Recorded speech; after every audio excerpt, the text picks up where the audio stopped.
Welcome to the Unstoppable Recording Machine Podcast. And now your host, EYAL Levy. Welcome to the URM Podcast. Thank you so much for being here. It's crazy to think that we are now on our 7th year. Don't ask me how that all just flew by, but it did. Man, time moves fast. And it's only because of you, the listeners. If you'd like us to stick around another 7 years, and there's a few simple things you can do that would really help us out. I would endlessly appreciate if you would, number 1, share our episodes with your friends. Number 2, post our episodes on your Facebook and Instagram and tag me at EYAL Levy URM Audio and at URM Academy, and of course, our guest. And number 3, leave us reviews and 5-star reviews wherever you can. We especially love iTunes reviews. Once again, thank you for all the years and years of loyalty. I just want you to know that we will never charge you for this podcast, and I will always work as hard as possible to improve the episodes in every single way. All we ask in return is a share, a post, and tag us. Oh, and one last thing. Do you have a question you would like me to answer on an episode? I don't mean for a guest. I mean for me. It can be about anything. Email it to me at eyal@urm.academy. That's EYAL@urm.academy. There's no .com on that. It's exactly the way I spelled it. And use the subject line, Answer Me Eyal. All right, let's get on with it. Hello, everybody, and welcome to the URM Podcast. I would like to welcome Dan Swano back onto the URM Podcast. He was on about 2 years ago. Dan Swano is a mixer, a mastering engineer, a musician, a producer, and a songwriter who is the owner and operator of Unisound AB Studios. You'd recognize him for his work with bands such as Opeth, Dark Funeral, Katatonia, Ghost, Marduk, and many more. As a performer, he's known for playing with bands such as Nightingale and Edge of Sanity, among many others. This guy has been around for quite a while, and I would say is one of the most influential producers in all of European metal. I think that he helped discover some of the most groundbreaking artists, period. Anyways, I introduce you Dan Swano. Welcome back to the URM Podcast. Thanks for having me again. It's a pleasure, as always. Yeah, the pleasure is all mine. I can't believe that we're coming up on 2 years since the last time. That was in July, I believe, of 2019. Yeah, that's correct. When I was in Sweden to work with Nordstrom for Nail the Mix. So, okay. July 2019. Yeah, man, time flies. I feel like the past year has just been a whirlwind. I don't remember most of it. Well, I do, but it was, of course, the COVID thing is terrible, but it didn't really change my life all that much because I'm working from home and have only remote clients. So, yeah, but there were some, you couldn't have all the Saturdays and Sundays, it was only me and my wife, which I have no problem with. But that's the only time you could feel, let's meet. No, we cannot because of the fucking COVID. So that was the biggest change. And we also like to travel. We've been to New York and to Florida. And, we went to the north of Norway and this and that. But this year we just took little holidays where the COVID wasn't that bad at the time. There's some islands around Holland, and so it's kind of nice. Well, it's interesting that you say that it, besides that, hasn't really affected you, because that is kind of what the majority of people I've had on the podcast or Nail the Mix have said, because most of them, if not all of them, do at least a large percentage of their work remotely, and a lot of the other ones who don't figured out ways to start working remotely or to just take on other kinds of work. So I think overall, the people in the audio industry, not the live industry, but audio industry, did pretty okay, actually. Yeah, and for a change, I thought it was really cool that I also took the step to do it the way I do. I mean, I work with bands from around the area in Germany where I live. Just now, I finished an album with a guy, he lived probably 20 minutes away. But it's better that I do my stuff here. I send him the files and he listens there when he have the time. Because it's also so that I work a lot with bands that have this as their their passion and their hobby. Not that many bands I've worked with all do it full time, you know.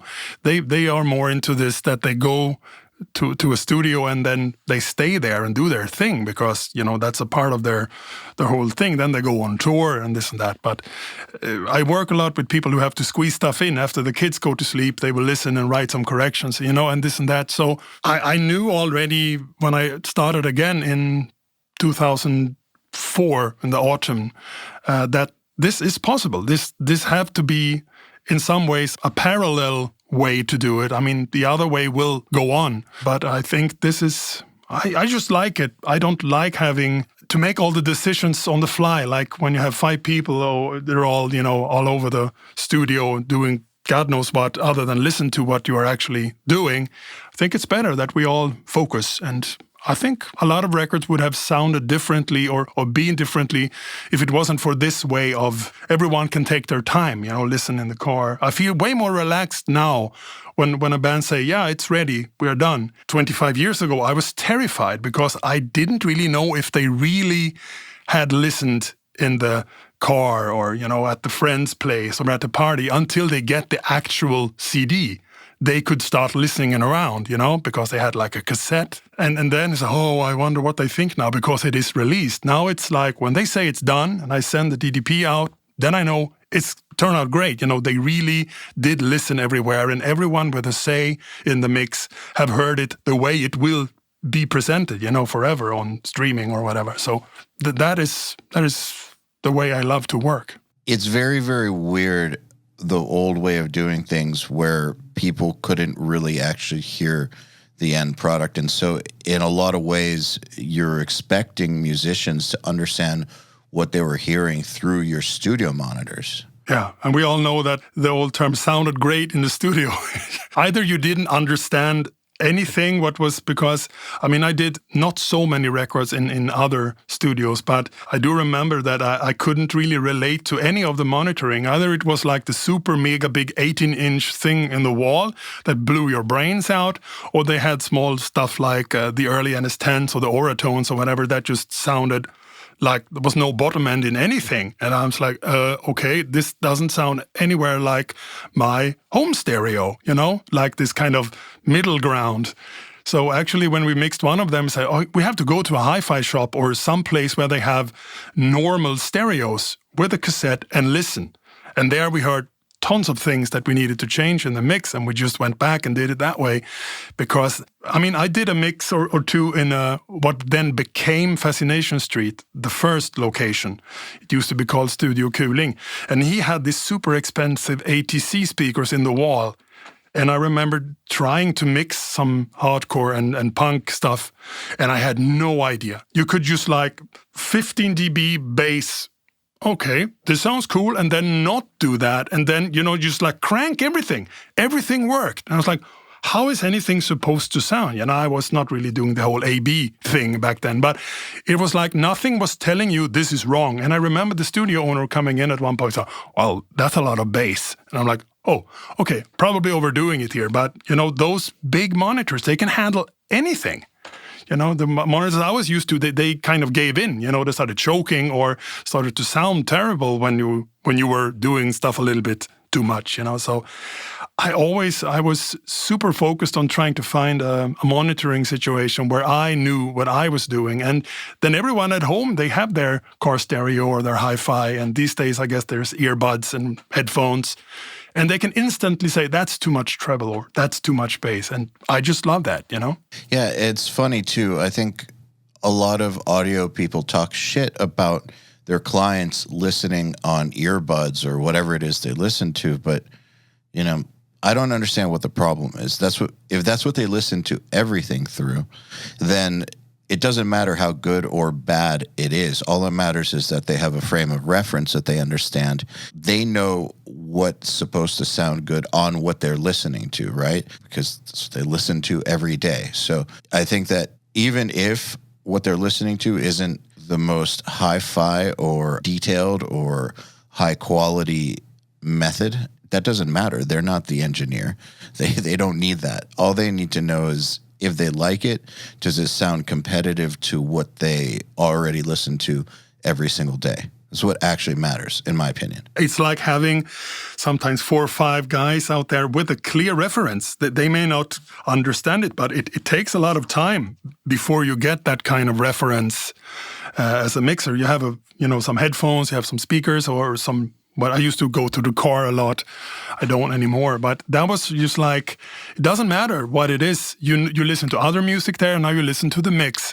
And if it doesn't sound super good, it's just like so raw and brutal. There's nothing you can do, really. That's just the truth hitting you in the face. And I get that a lot from the guys. And I must say that in the last 4 or 5 years, the changes have been not so much about the tone or the balance. It's just more like little detail work, meaning that the stuff I do translate extremely well to all different kinds of monitoring situations. And that was a dream of mine when I started, because there are some records that always sounds the same. Doesn't matter where you hear them. They just have that sound everywhere. And there's something about those records. And when I could come to that point that the guitars or, the character of things just remain, and then there's maybe a bit more treble, a bit more bass, depending on how you set your hi-fi or the response, whatever. But the main kind of tone of the sound should not change so drastically. So the vocals are gone in one speaker and then super loud in the next, Yeah, absolutely. I have heard some people say, tell me what you think about this, that referencing on multiple speakers once you're at a certain level of experience is kind of pointless, because you know your own speakers so well that you already know how things are supposed to translate. Now, I feel like there's some truth to that, but also I know plenty of people who are amazing, who reference on multiple systems. I personally don't think that it's one way or the other, but what do you think? I am so a sucker for the sweet spot. And since I haven't seen one of those rotating speaker stands yet, so I could remain in the sweet spot, push a button, and then another speaker show up exactly where I used to have my other one.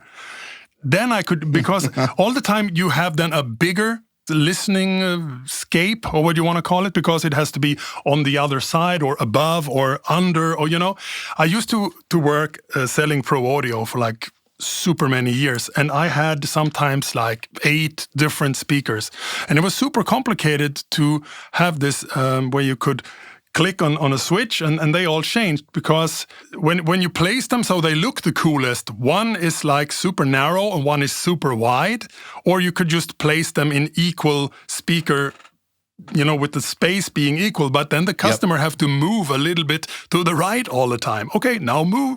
And then we listen to number 3, now move again. And that was just so weird. And I learned in that moment, sometimes I would take my mix to the shop and reference, and it was just like 8 different sounds of, I don't know, really. It's like, oh, here it sounds cool, there it sounds cool too, and there, oh, okay, also pretty cool. So just having that one reference is super when it comes for me and speakers. And then I am also a big believer in headphones, not so much for the balance of things because of the whole phantom center issue, with the bleed between the ears and this and that. But I like to have a room-free environment that I can bring with me. And the pair of headphones I've been using since 2005. Not the same pair, but the same model. And I just know instantly when I crank them in a certain way, if it doesn't do this, then it's not good. Then it doesn't work. If something is peaking there, or this makes my ear feel a little bit funny, something is wrong with the mix or the mastering. It doesn't matter what the speakers are doing. Those are my lifeline, like I call them. Super important. And also when I would still be buying like keyboards or pods and that kind of guitar stuff, I would just bring my own headphones, plug them and say, no, this sucks. But if I would have been given some other headphones that I had never heard, I might have bought that thing, because it sounded good in those headphones where music normally sounded super strange, So I think getting a pair of headphones that you can trust for just that vibe, and knowing when you listen to a record that might even have won like Grammys for how good it sounds, if it doesn't sound super good in those headphones, well, maybe you should buy another pair, because that's probably a really good sounding album, very well balanced and all that stuff. So I get by with this, and I try to switch rather between headphones and speakers rather than lots of different speakers, because I think it's a little bit confusing because they cannot be in that same spot, you know. And I have a system here where I also can do some EQ to my speakers, you know, add a bit high and a little bit bass, and just have this button that I can push, and then all the kind of EQing to the speaker is gone, and then it's there, and this makes more sense to me. How would it be now with a bit more high end? Would the mix just kind of get that nice kind of scooped feeling and nothing starts sounding weird or not, you know? So I am more into that. Coming from a little bit in the really early times, I used to have a hi-fi as my monitoring, and there you could add a little bit bass, you know, on the graphic EQ or whatever, and just see what happened. You know, when you pull it up, pull it down, is it only this that gets treble, or does the whole mix get treble? So it's, you know, neatly balanced in this spectrum way, you know? You know, the thing that I really do like about headphones or in-ear monitors, like the Empire Ears monitors, is the very simple fact that they sound the same everywhere. Yeah.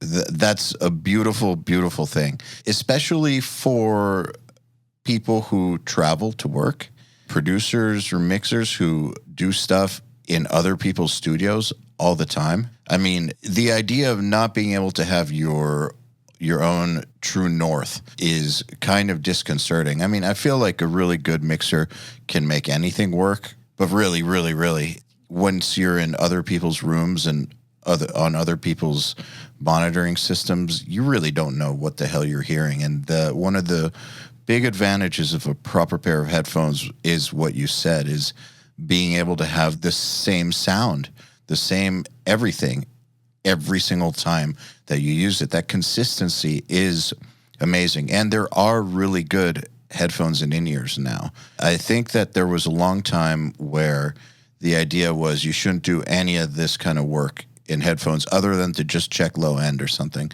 or to check edits. But I do think that this younger generation who grew up with headphones, they're proving, well, not just them, but I'm saying them specifically because that's what they grew up using. They're starting to prove that the whole idea of not being able to mix or master with headphones on is a myth at this point. Maybe it wasn't in the past, but now I do think it is. Yeah, and I think also that when you would consider that you buy a really good headphone that is like, sounds really good, and that's your only monitoring, I think you would end up making a lot better demos or whatever it is you're doing than buying some not so good speakers, placing them so you like listen with your stomach rather than, you know, I've Yes. seen pictures like, okay, that's gonna sound Haven't we strange, all? you know? And I think given the price and also this, what we talked about earlier, how you might have listened to reference stuff for years before you say, okay, now I will start myself. And you kind of remember, well, that sounds not fat enough because those other records don't sound like that. So I probably have to add a bit of bass here, you know? But these smaller speakers that just doesn't sound good and they're not properly placed, you end up doing so terrible mixes because I don't think people sit and listen to music all day for a couple of months in those speakers. They just, I'm going to start a home studio. They put them up, they put them wrong, and then they just start working, EQing, tweaking, or doing whatever. And they never really have this real life vibe going on. What does like Hotel California sound like in those speakers, you know? And I've had that throughout my career, that these are studio monitors. You only listen to this, what you do when you're working. You don't listen to normal music. But there were a few times when I kind of did, just because I was cleaning or whatever, and I put on some record. I still remember the shock I got when some records I remembered sounding a bit thin. They just had so much more bass than what I was, you know, used to. And I think, fuck, I think I'm doing something wrong here with my mixes, because if that's how much bass that thin sounding album have, well, then my mixes have no bass. You know, and then you started thinking and changing, and then I started to listen more and reference more, and also remembering what, when you went to the mastering, what actually started asking, what are you doing? Yeah, I'm adding a little bit of bass. I thought, that means that I am probably hearing too much bass. Or when the monitoring in speakers is really, I think, at the end of the day, when you have that one going for you with, especially, I don't know, it's just better. But if I had to choose, then I think that the headphone option would produce better results somehow. Maybe not perfect. There might be a bit more of that vocal up, vocal down, or because panning and all that mono stuff is a little bit weird unless you have some software to kind of emulate the spill from, the right speaker going a little bit into the left ear and that kind of stuff. But I have done albums 100% in the same headphones that I'm wearing now. And I have had people saying it's their reference record and like one of the better records they ever heard sonically. I was like, oh, that's cool to hear because I mixed them in a pretty cheap pair of headphones.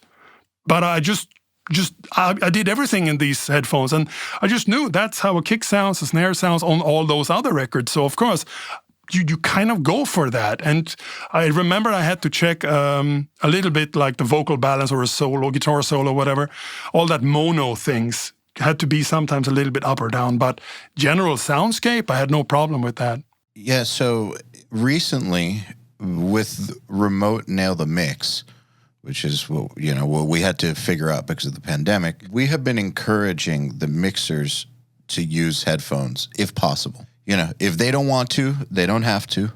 But we would love, if we got our wish and it was an ideal scenario, they'd be using headphones during the live mix because then there's no sound from the speakers going into their microphone and phasing against the stream coming off of the DAW. So, headphones makes our life a lot easier. And most of them have complied, and it's very, very interesting that some of them who never really use headphones, by the end of the Nail the Mix, they'll say things like, I could actually probably do this because the mix sounds fucking amazing. Like it sounds, in some cases, better than their original mix that they did. Crazy. And also we have had people who just mix in headphones come on, like, or who do, like we just had Buster Otoholm on, who goes between his 660s and a set of Amphions. Now, Amphions are amazing. And he did his Nail the Mixes 3 in a row. We did a triple all in headphones. And I do think that the mixes he did sound better than the originals. And I'm just seeing it. I'm seeing it every single month that people can do this shit in headphones. And really, it comes down to, not to get redundant, but it comes just down to the same thing that matters with speakers, which is, do you know what you're hearing? Like, do you understand what you're hearing? If you understand what you're hearing, you're fine. If you have MacBook Pro speakers, the new ones with the low end, and you understand what you're hearing, you might be able to make that work too. It's not ideal, but at the end of the day, if you understand what you're hearing and you know what you're doing, you should be able to get the job done, in my opinion. Yeah, and to have that portable is even cooler somehow. I mean, I spent really much money on a pair of Jerry Harvey, what you call it, G-Hay Audio or something. I don't know how you say it really. Florida company. He kind of invented the in-ear monitors, Jerry Harvey. They had like a model I paid, I don't know, $2,000 or something for it. Molded and all that stuff with God knows how many woofers and tweeters or whatever in them. And I had one of my biggest kind of audio experiences in those in-ear monitors with that little digital preamp that came with it.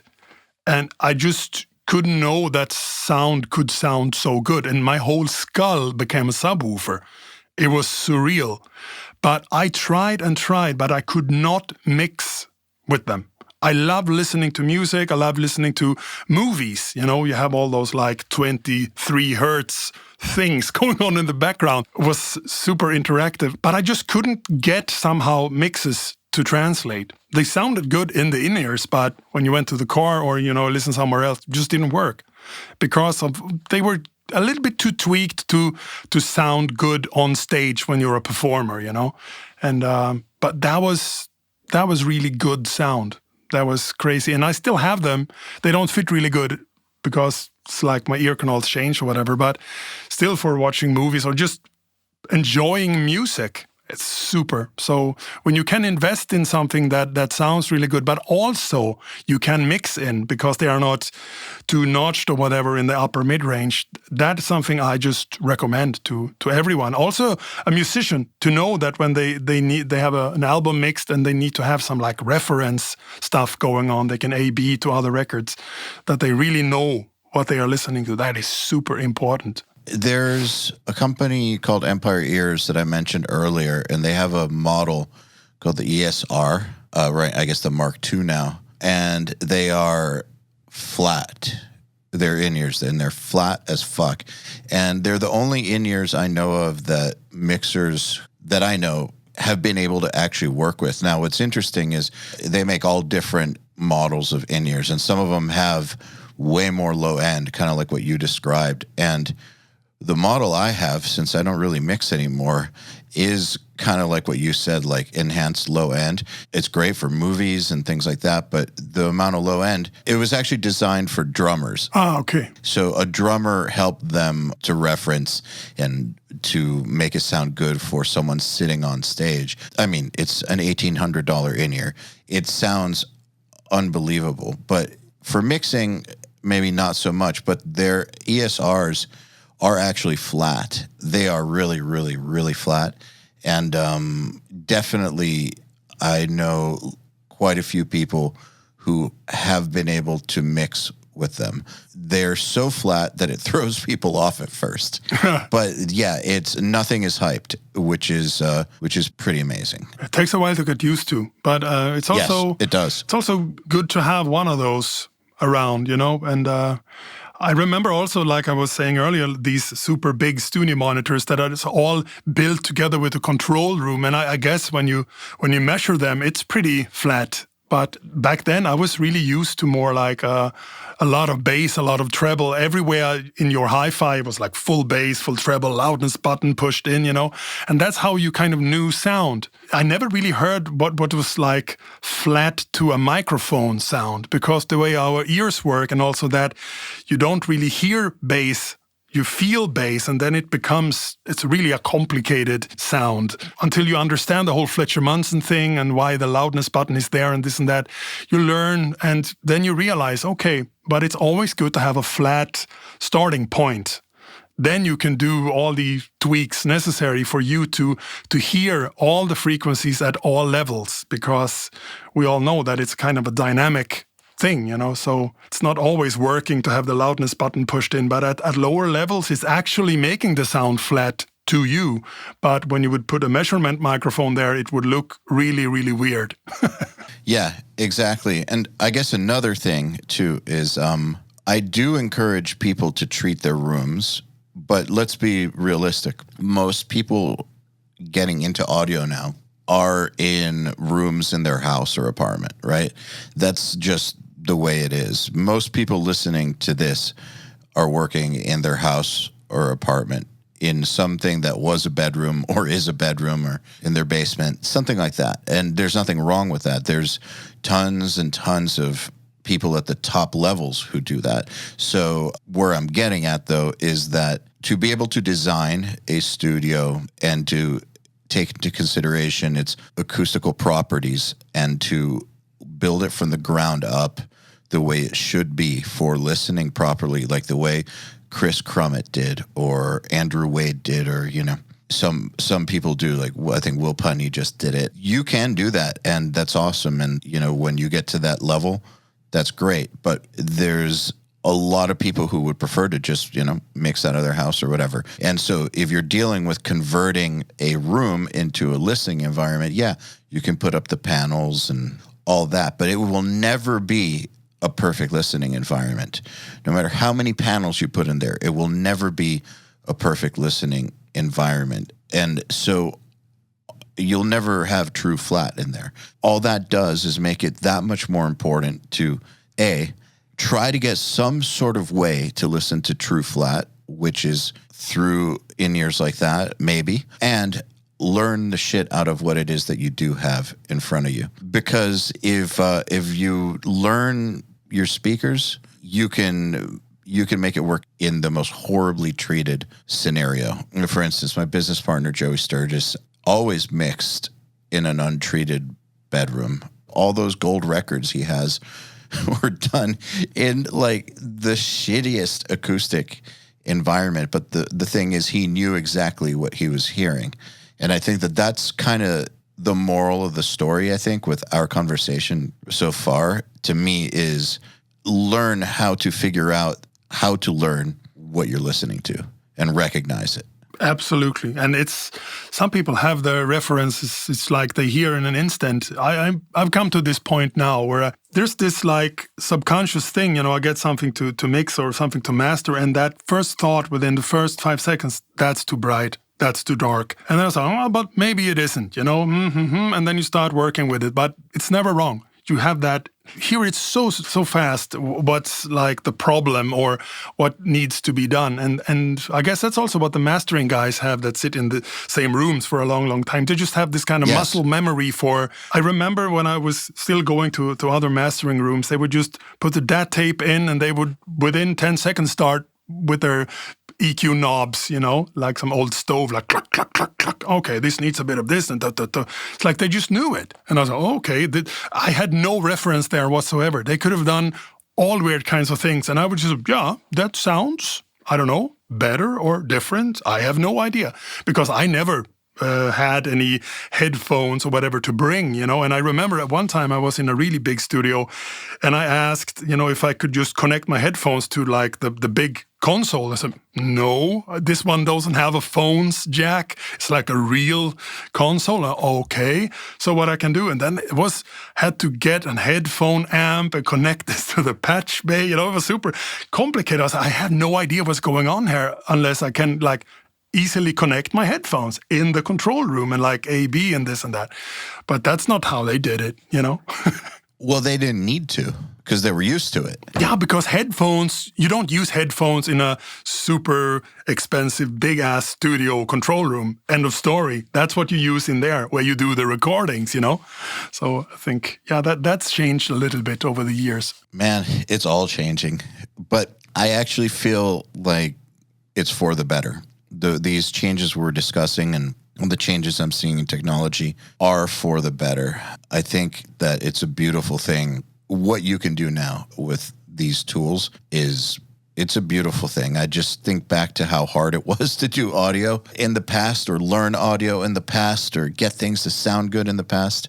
I do feel like it is a little bit sad that some of the, I guess, old knowledge is in some ways being forgotten. But at the same time, does it matter? And the reason I'm saying that is because you hear new productions that sound fucking amazing that have nothing to do with the old way of doing things. And so I sit there and I hear that and I think, well, we're evolving past that. That's just the way these things happen. And I don't feel like production is moving backwards at all. No, I think the only thing that I personally think is a little bit something I still don't really understand how it was even allowed to happen is the whole loudness war thing. I've never come to terms with how that could happen. It's so humanity to like invent all this like, let's have this higher rates and bit depths and we get rid of all the problems with the old ways. But then let's just invent some sonic plague that just has to be done to degrade the audio, and then we degrade it some more before it reached. It's like, why? I just couldn't understand why they couldn't lower the volume of those rap songs or whatever that was the loud ones. Why did everyone else had to be sometimes 10 dBs louder with really terrible equipment?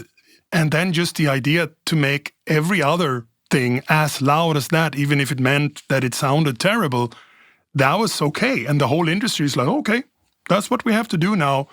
Let's remaster everything and just tweak it so it sounds worse and sell it again. I mean, I've come to terms with it. I'm very much a participant in this whole make it loud stuff and all that. But I just couldn't really understand. And it started way earlier than I thought, actually. It was already back in 93. You could hear albums suffering from that whole limiting volume thing.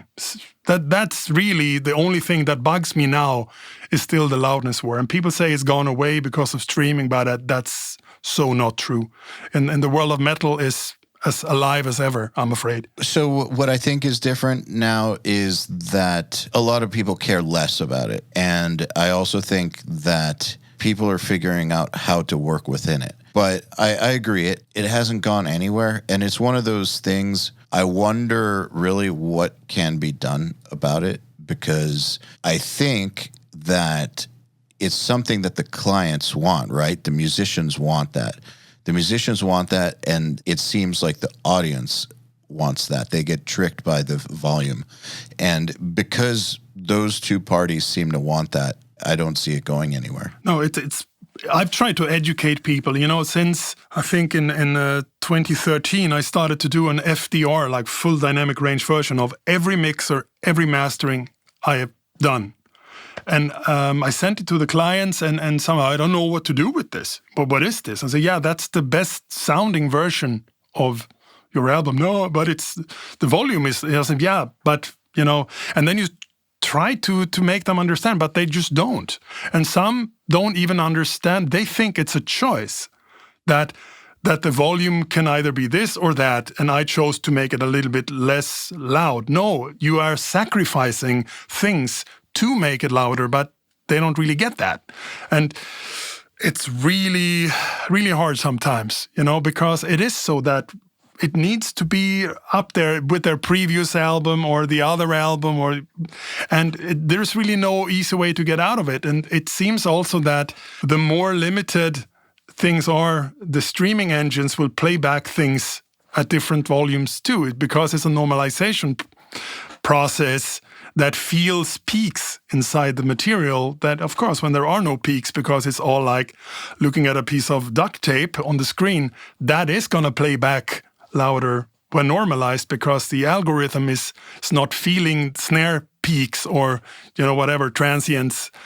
So but I think sometimes also the tools we have now to make things louder are like a gazillion times better than only 10 years ago. So I'm not crying as much when I have to kill the stuff, That was my point when I said that we're figuring out how to work within it.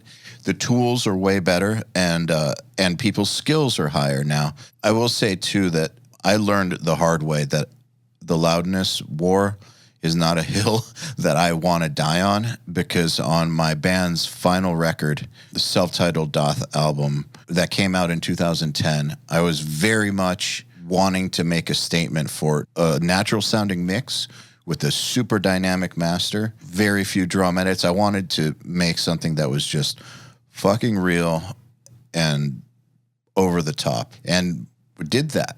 The problem is everybody thought that it sounded bad compared to our previous album. Now, eventually, over time, people stopped feeling that way. And I guess people with a more sophisticated listening palette understood it immediately. But it hurt us, actually. It hurt us to take that stand. We should have just mastered it loud and gotten on with it, because the public did not get it. They just didn't get it. There's nothing we could do to make them get it. I think it sounds amazing. I feel like it was a dumb thing to martyr myself for. Yeah, I did it for a while for all the stuff I did for Century Media. Like I could add like FLAC or high resolution MP3s of the full dynamic version as a ROM part to the physical CD. I did that kind of thing only to there is a better sounding version, but I'm not allowed to make that the official version. But for any audiophile out there who likes stuff at the intended dynamic range, here you go. It's cool now because of all the vinyl stuff and all this can be cut from the full dynamic range masters, because there's really no loudness war going on in that sense, that people are comparing and this and that, because the medium itself will somehow sound more silent the more music you try to put on it. So the only way to win the loudness war is to say, our new album is 4 sides, 45 RPM, and it's not really that much music per side, then it can be pretty loud for vinyl standards, But that's just like a physical limitation. It cannot be loud if it's longer than blah, blah, blah minutes per side. Yeah, I have all those things, and it's been a spike lately with people who want to have this master thing that sounds better for vinyl. And that is, of course, when the stuff was not, killed for like sometimes up to 10 dBs of dynamic range or whatever, or, it's like, of course, that other one sounds better. But like you said, people will think it's something wrong. It's like a rough mix or whatever they call it because it's not loud. I don't want to get into it. I just get all aggressive and start crying. Did get into it. Well, so, the thing is, lots of engineers will say, well, that's what your volume knob is for. Yeah. Turn it up. You can't tell the consumers what to do. You can't say things like, just turn it up, bro, you idiot. So this makes me think of something that I've noticed with marketing stuff for URM. I learned this years ago. Most people just don't read things. Say that we have an announcement of a time that something is going to be taking place. We post it on our calendar on the site, post it in our Facebook groups. We send an email about it. It's on the actual product page. Like, it's in all these places, and people still don't see it. Some people just don't read. I'm not saying they don't know how. I'm just saying they just don't. I feel like this just turn it up thing is would be like if I got super frustrated with that and just decided, well, they should just read. Like, we put it up there, so it's their fault that they don't know. No, actually, it's my fault for not figuring out another way to communicate it to them.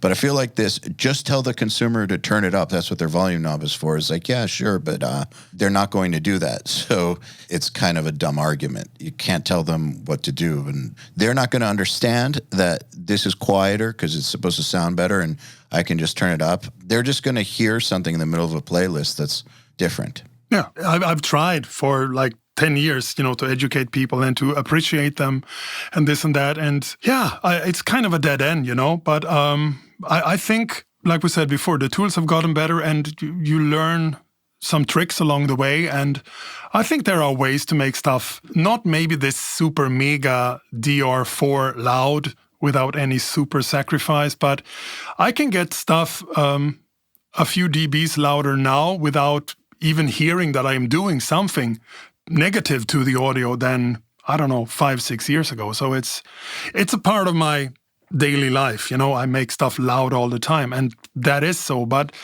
it's just the one thing that we were talking about that I think is not really a super big step forward. It's just like, why did that have to happen? Because all the other things are so awesome. How easy people can get good recording equipment, and you can record at home, you can do this and that. But that thing always kind of, it's like a little bit of a mood killer.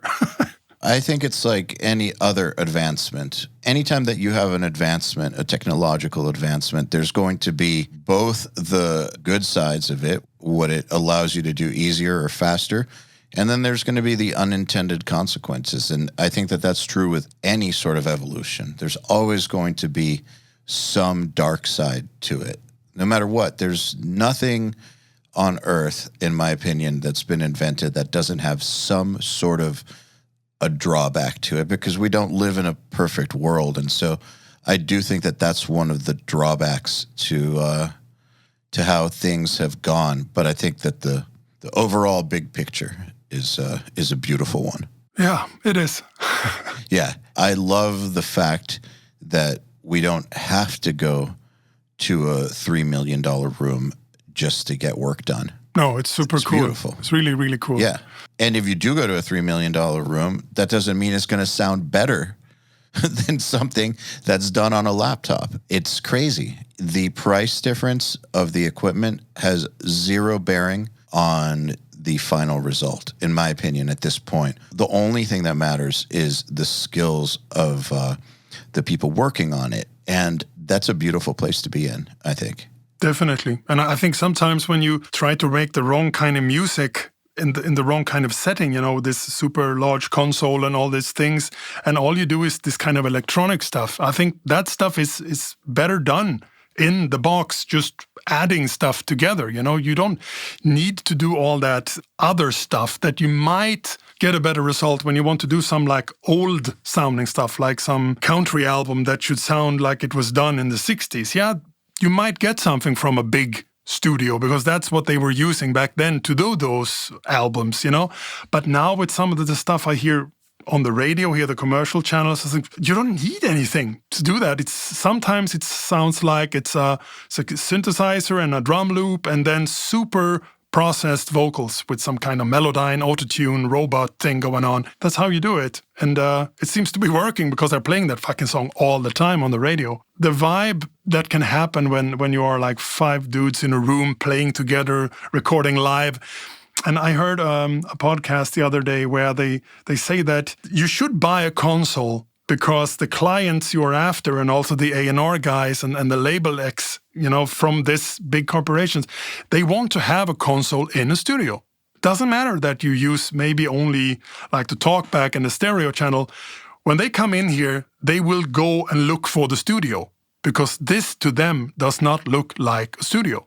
This looks like an office with speakers. That is dying a little bit, but there was a time when I had to help a local studio that was in a similar situation kind of get gear only because they were having some executive from Sony or whatever coming by and they needed their place to look more like a studio because everywhere around Stockholm at the time, they still had the super big consoles, but they were not really using it, but they, of course, didn't tell it.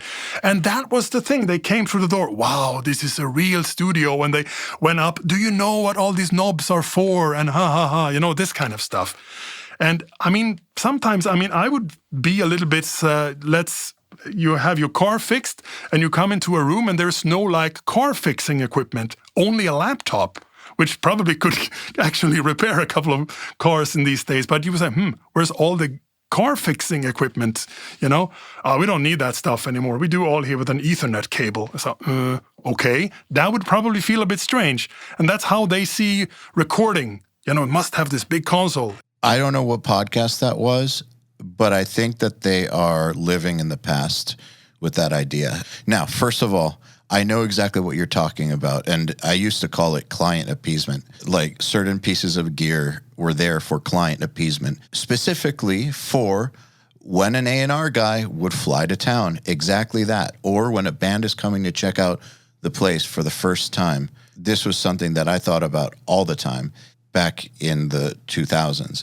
That was definitely on my mind, and I know lots of people who did that sort of thing because there was a time when clients did look at a studio as not just the skills of the person using the studio, but as what's in it too.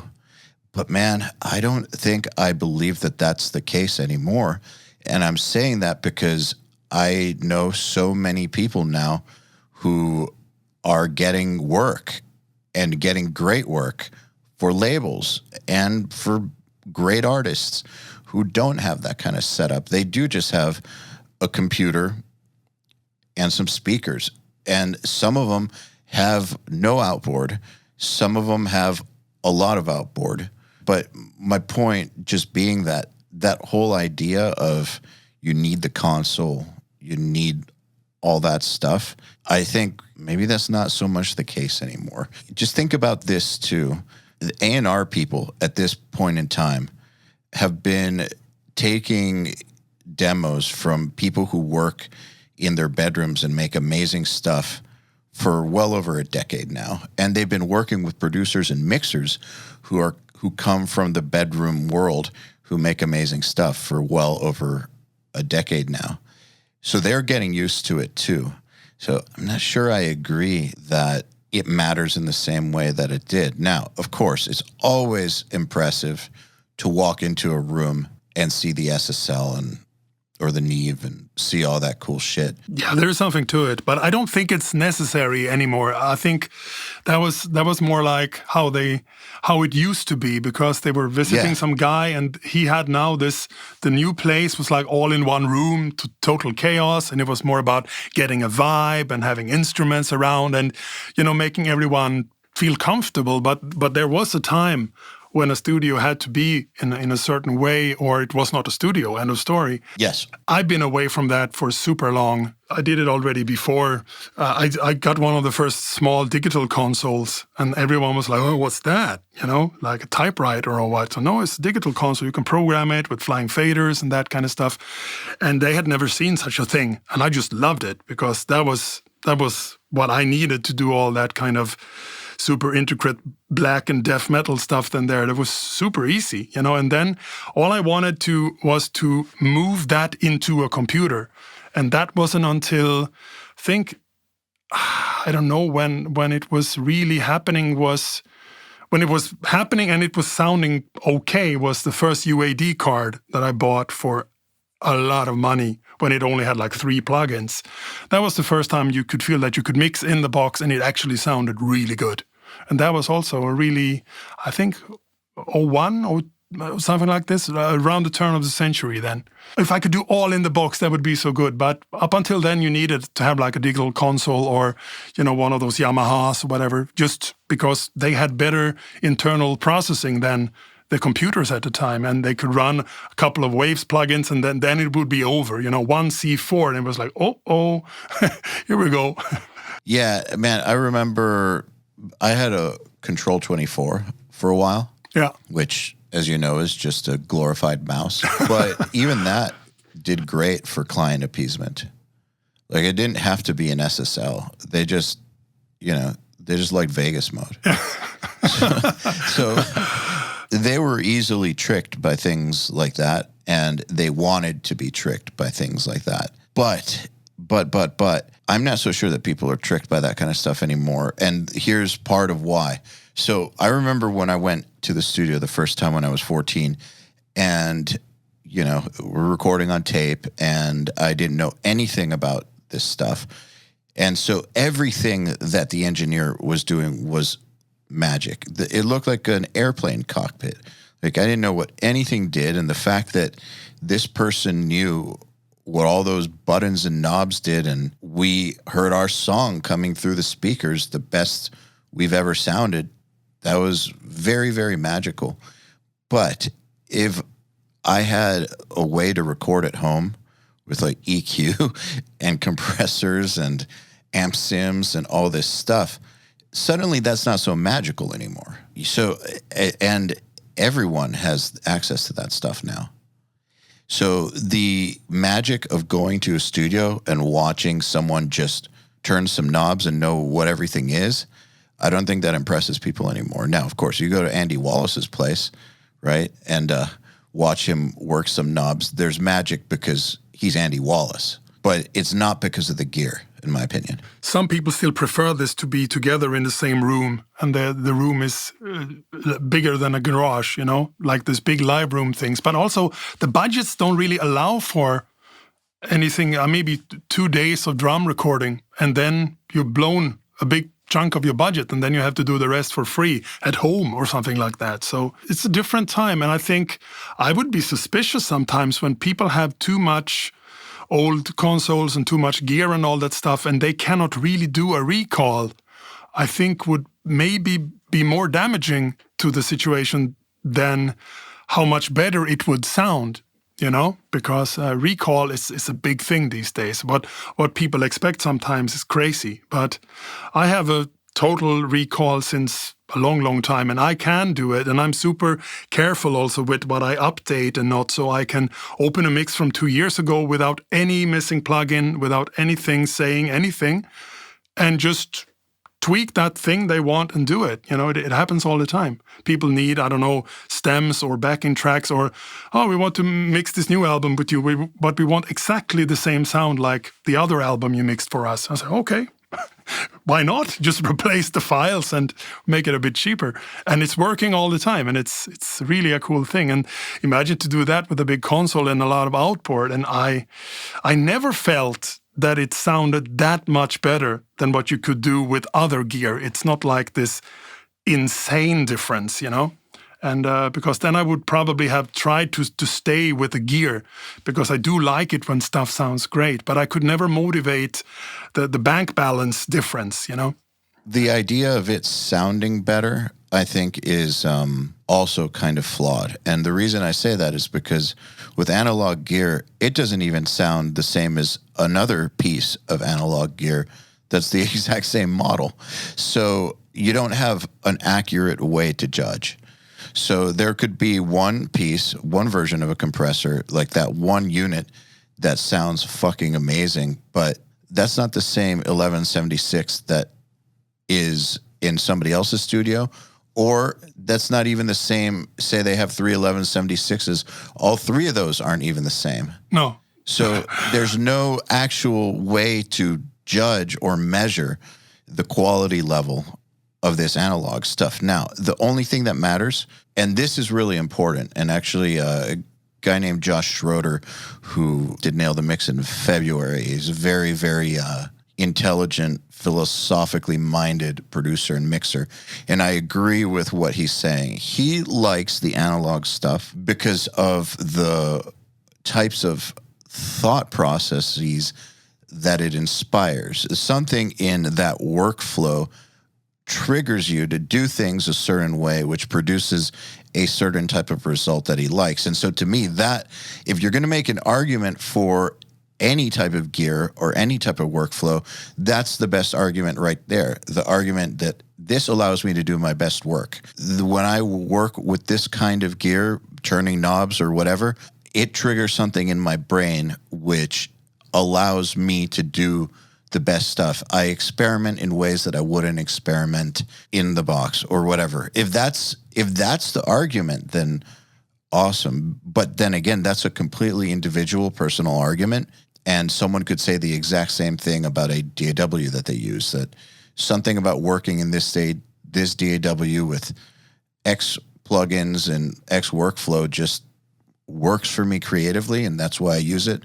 That's the best argument, I think. Yeah, and it's the end result. It was always about the end result. And that's been a part of my life since I was a teenager, and I mixed demos on my 4-track cassette recorder, and I stole work from other studios around, and they just couldn't wrap their head around how I could get that cassette thing to sound so good. And I say, I don't treat it like it's 4 demos or whatever. For me, this is 4 channels from a 24-track machine, because the bandwidth is not that super mega different. When you see you have your 2-inch tape and there's 24, and then you have that little cassette and it's 4, it could sound okay. So we recorded some stuff onto it, like commercial albums, and we played it back. It's like, do you hear like a super degradation of sound from this, whatever, Pink Floyd album or whatever? No, sounds like that Pink Floyd album, sounds super good. Yeah, so why couldn't the snare drum or a mic'd up Marshall amp sound just like any of the records we are buying and listening to?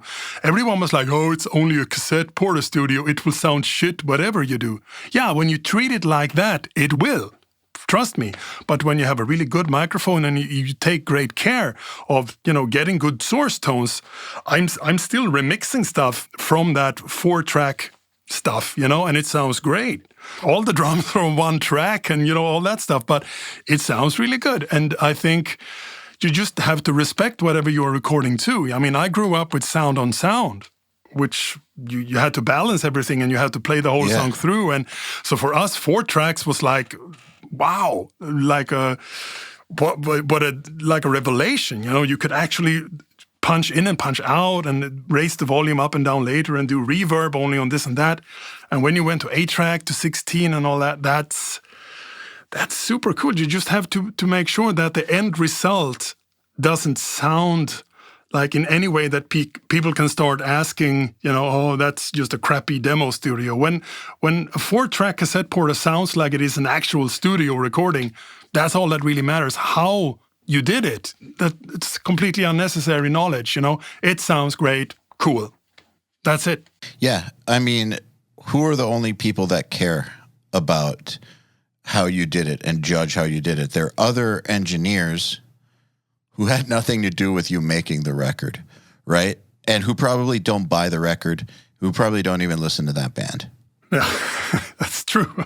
Yeah. What is that saying? Working all your life to make a bunch of money to buy things to impress people you don't even care about, or something like that, or to impress people you don't even like. I butchered the quote, but that quote makes me think a lot about engineers caring too much about other engineers thinking that they're doing something dumb. It kind of the same idea that a lot of heavy bands are too obsessed with being true or super heavy, and they will do things artistically just because they're afraid of what the other metal bands will say about them. Yeah, that's true. It's kind of dumb. Yeah, I've seen it really up close with all these black metal guys So have I. in the 90s. There was, are we more evil than the other bands? Are we faster than the other bands? And it's like, yeah, okay, who cares? It's like, who write the best song? Did you burn a church today? Yes or no?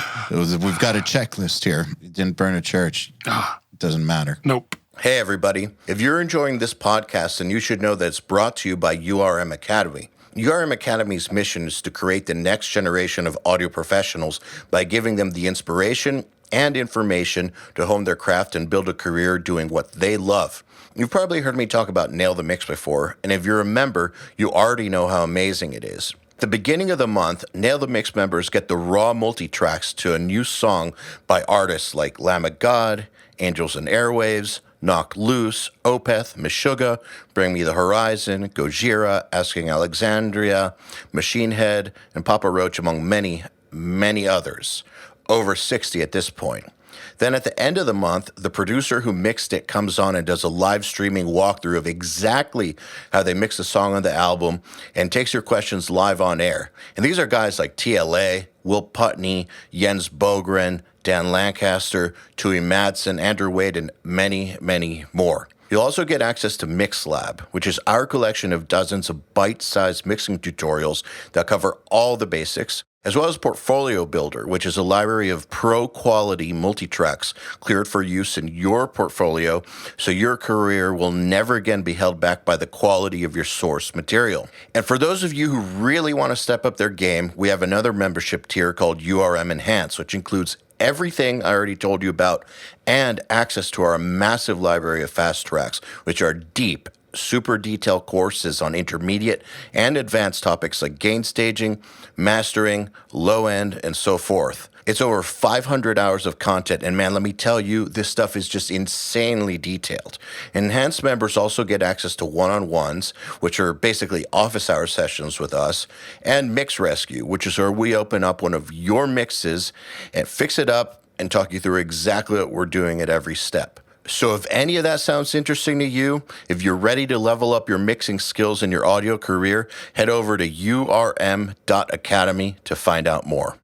That's an interesting thing to me, by the way, the idea of doing things wrong or being afraid to do things because of what other people think. And I'm bringing this up because I see a lot of beginners, in the URM community say that a lot of the stuff that they've seen on Nail the Mix was enlightening because somebody will show something that they thought was wrong because somebody else told them it was wrong, and so they were always afraid to do it. And then they see this person who makes great sounding records just do that thing that they thought was wrong, and it's like a revelation to them that, wow, this person makes great records and doesn't care what people on the internet says. All they care about is that something sounds great. Yeah, I had that a lot. You're not supposed to be using that gear or whatever. I mean, one of the albums that people come back to me for is the first Dissection album called The Somber Lane. And that was mixed on a PA console that we bought to my progressive rock band as kind of a keyboard and vocal mixer. It didn't even have like mute or solo buttons or whatever. And I just remastered that album some time back, and I think, fuck, I did this when I was 19 on a PA console on a Fostex B16, and I had like one compressor and 2 reverb units, and it sounds really too good to have been done, with this kind of stuff. And it's like, yeah, but everyone, around, like local musicians and so, no, that's not even a real studio console. So yeah, but it's the best I have, Somehow the limitations of that console also made those albums sound the way they do, because when I got another console later on with all these parametric mids and all this aux sends and all this stuff I didn't really understand. Stuff sounded a little bit worse for a while until I found my footing with that new big studio console. But that old PA console was noisy as hell, but it was kind of cool. It had like 16 tracks and 2 subgroups or whatever. And yeah, I mixed, 3-4 full-length albums that have sold quite a lot. And actually some of them started little subgenres. I think, yeah, why not? I mean, I was just happy doing it. I never really sat one day and said, I'm going to start a recording studio. I just kind of got forced into it by bands who wanted to record with me because they heard the demos I made with my bands and they wanted that kind of sound also. And the money was not really an issue. So all of a sudden, I just kind of had to have a recording studio. That was... so the gear was just like, okay, I can use this and I can use that. And that's it then. I had some stuff was not even supposed to be. I had this cheap version of a Yamaha SPX 90 called the Rex 50. That was more like a guitar version of the SPX 90. But I thought, it's good enough. It's got some cool reverbs in there, So I just used that for many years, And then I bought a second one. And because they were cheap, they were mega crap. I found out later that they were not really all that nice when it came to the ADDA conversion and stuff like that. But they worked for me, and they're on tons of these records and people still have they love this ambience, and how they sound. And I said, yeah, it was just that old, pretty cheap gear. Nothing ever costed more than like $2,000, that I used. When it was brand new, I never paid that for it, It comes down to making the best out of what you've got. Yeah, and I always did, and I always had this thing that I tried sometimes to have more gear because it looked cool in the rack or whatever, but at some point I just said, I think less is more when it comes to this. Just have a few and know what they're doing and just, I don't know, it was too many choices. It just slows you down, and I think it's still so today with the plugins and all this. I keep going back to the same ones. I could have a plugin list of maybe 20 plugins and I could mix and master without any problems. It's just sometimes it's cool to try that other one and I go back to that one because I know it does that thing that I need now, and I don't really have time to experiment too much because everything just needs to move forward, And plus, how different is it going to be if you just get a new EQ? Once you find the one you really, really like, which in my case is the FabFilter Q3, I've been with them forever, the FabFilter guys, but I just go for that one for everything, all the time. There are a few specific tweaks, like I do like a Pultec for some things. That's the Universal Audio Pultec, of course, not a real one. Because I've used that one for so long. And there were just certain tweaks, especially in the treble. I said, that's how you get that sound that I've heard like 1 trillion times on albums. So rather than trying to figure out how that would be done with the Q3 that I have actually done with the sidechain, I've seen it. And I think, no, it's much cooler just to do it on a Pultec. Boom, boom, ready, But for, I would say 75% of my EQ moves, whatever they are, is the Q3 because it's right there. I don't even have it in a folder. It's just there in the list. I use it for everything. It's so fucking good. Yeah, I mean, some people will make the argument of don't you need to keep on experimenting in order to grow? And while the answer to that is yes, there's certain kinds of tools that you don't need to experiment with. That's so true. Once you find an EQ that works really well for you, that's great. Awesome. Move on. Experimenting with the creative stuff, that, in my opinion, is where the experimentation should come. Like, once you figure out which screwdriver you like to use, you don't need another screwdriver. You're good. Yeah, and that's like you need your set of tools and you find them over the years. They are ergonomic or they do this and they don't break or whatever. And I have that. I have reverbs, EQs, and compression. But what I am a big sucker for ever since I tried the first finalizer, you remember them? The TC Electronics one? Oh, yes. How can I forget? Yeah, that was one of the most expensive things I ever bought, and I abused it, and I loved it. And one of the happiest days was when I was finally able to sell it, how weird it may sound, because then I had figured out how to do all that stuff that one did without that one actually doing it. Because it's like I saved everything all the time by running it through some preset, or whatever. But once you didn't really needed it anymore, that was a big day, I remember. But what I have learned from then, I love these tools that just do weird stuff and that they have never existed, even as a rack unit. Like, do you know the Gullfoss, for example? You tried it? Oh, yeah.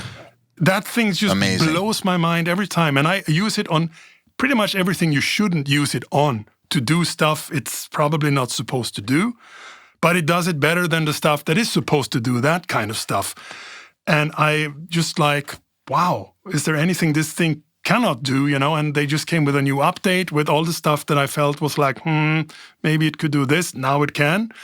And all that kind of weird stuff that I think some engineers might not have the time to fully embrace something. It's a little bit abstract. Yet what does it do? Yeah, it does a lot of calculations pro millisecond or whatever, and it makes things sound a little bit more like this and that.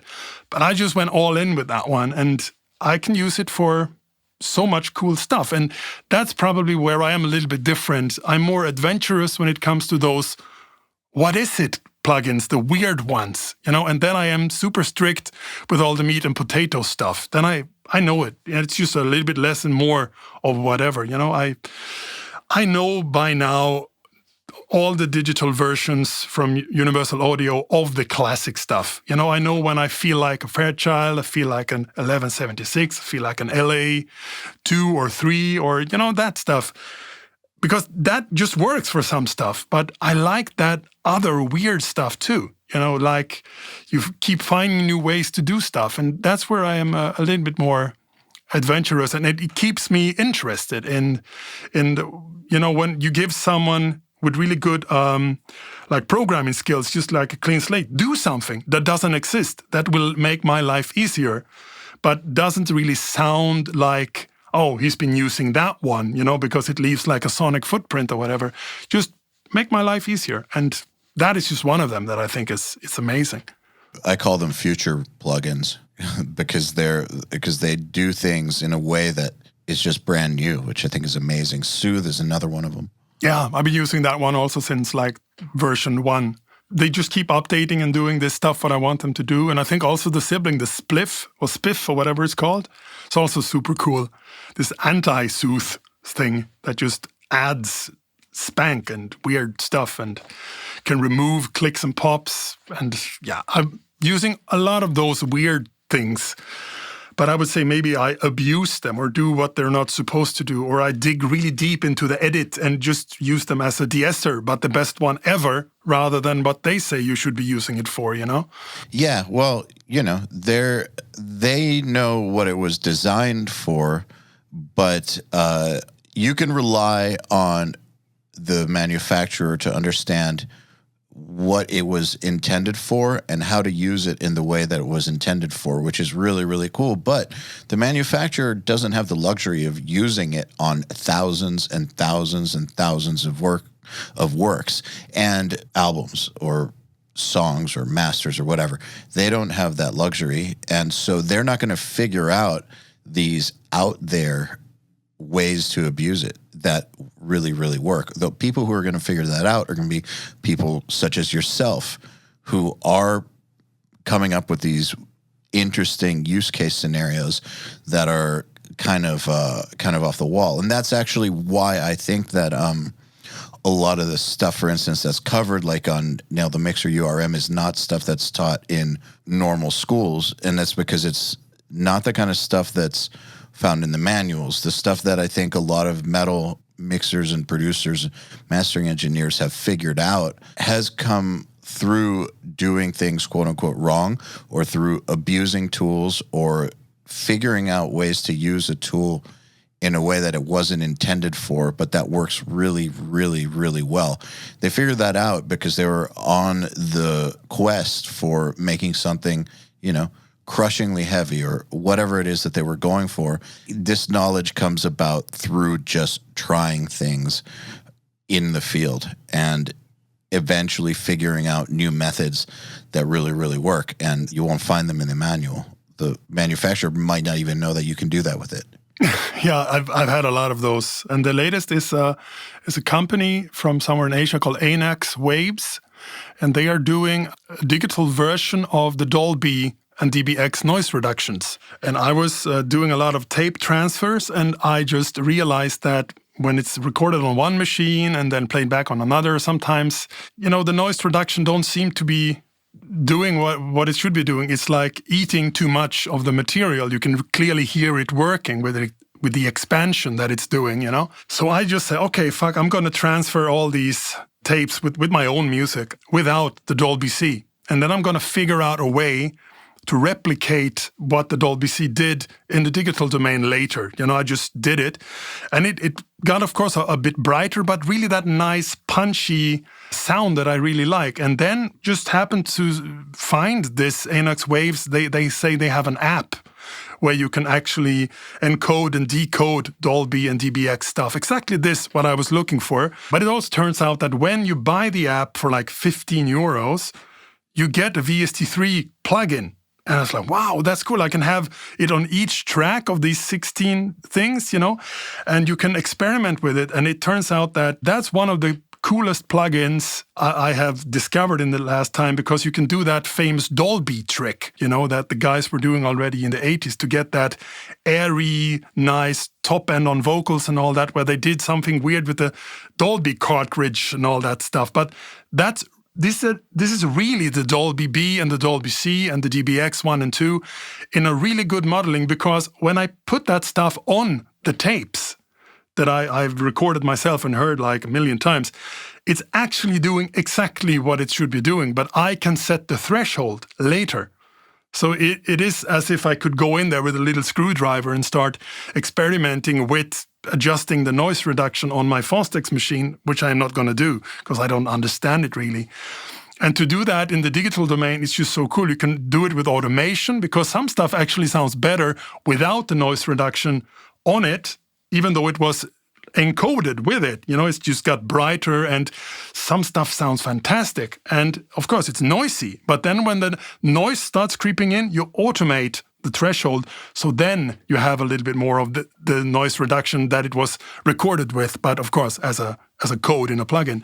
But what I do like now to get like, you have some vocal that sounds really dark or whatever, you just put that Aeon Waves plug on it, and then you choose to encode with Dolby B or Dolby C, and then you get this bright and punchy compressed sound, but it's only working in the region where noise reduction works, which is, of course, where also the human voice sounds then a little bit brighter and punchier, and it's just like opening up everything. You can use it on DIs, you can use it on bass, on drums, and I did it on grand piano the other day on a parallel, and it's just like got goosebumps all over my body. Just like abuse it and then just fade in a little bit of it with a raw signal, and it just sounded like $1,000,000. And I think this is how they did it. This is what they talk about, this parallel compression, and you run it through this and that, and you EQ stuff. But that's just like one slider, one plugin, boom, it's all there, And I would never have found that thing that have made my life so much easier with some stuff if it wasn't for this idea to transfer the stuff from tape without the noise reduction on it, and actually have to find now the digital version of a Dolby C.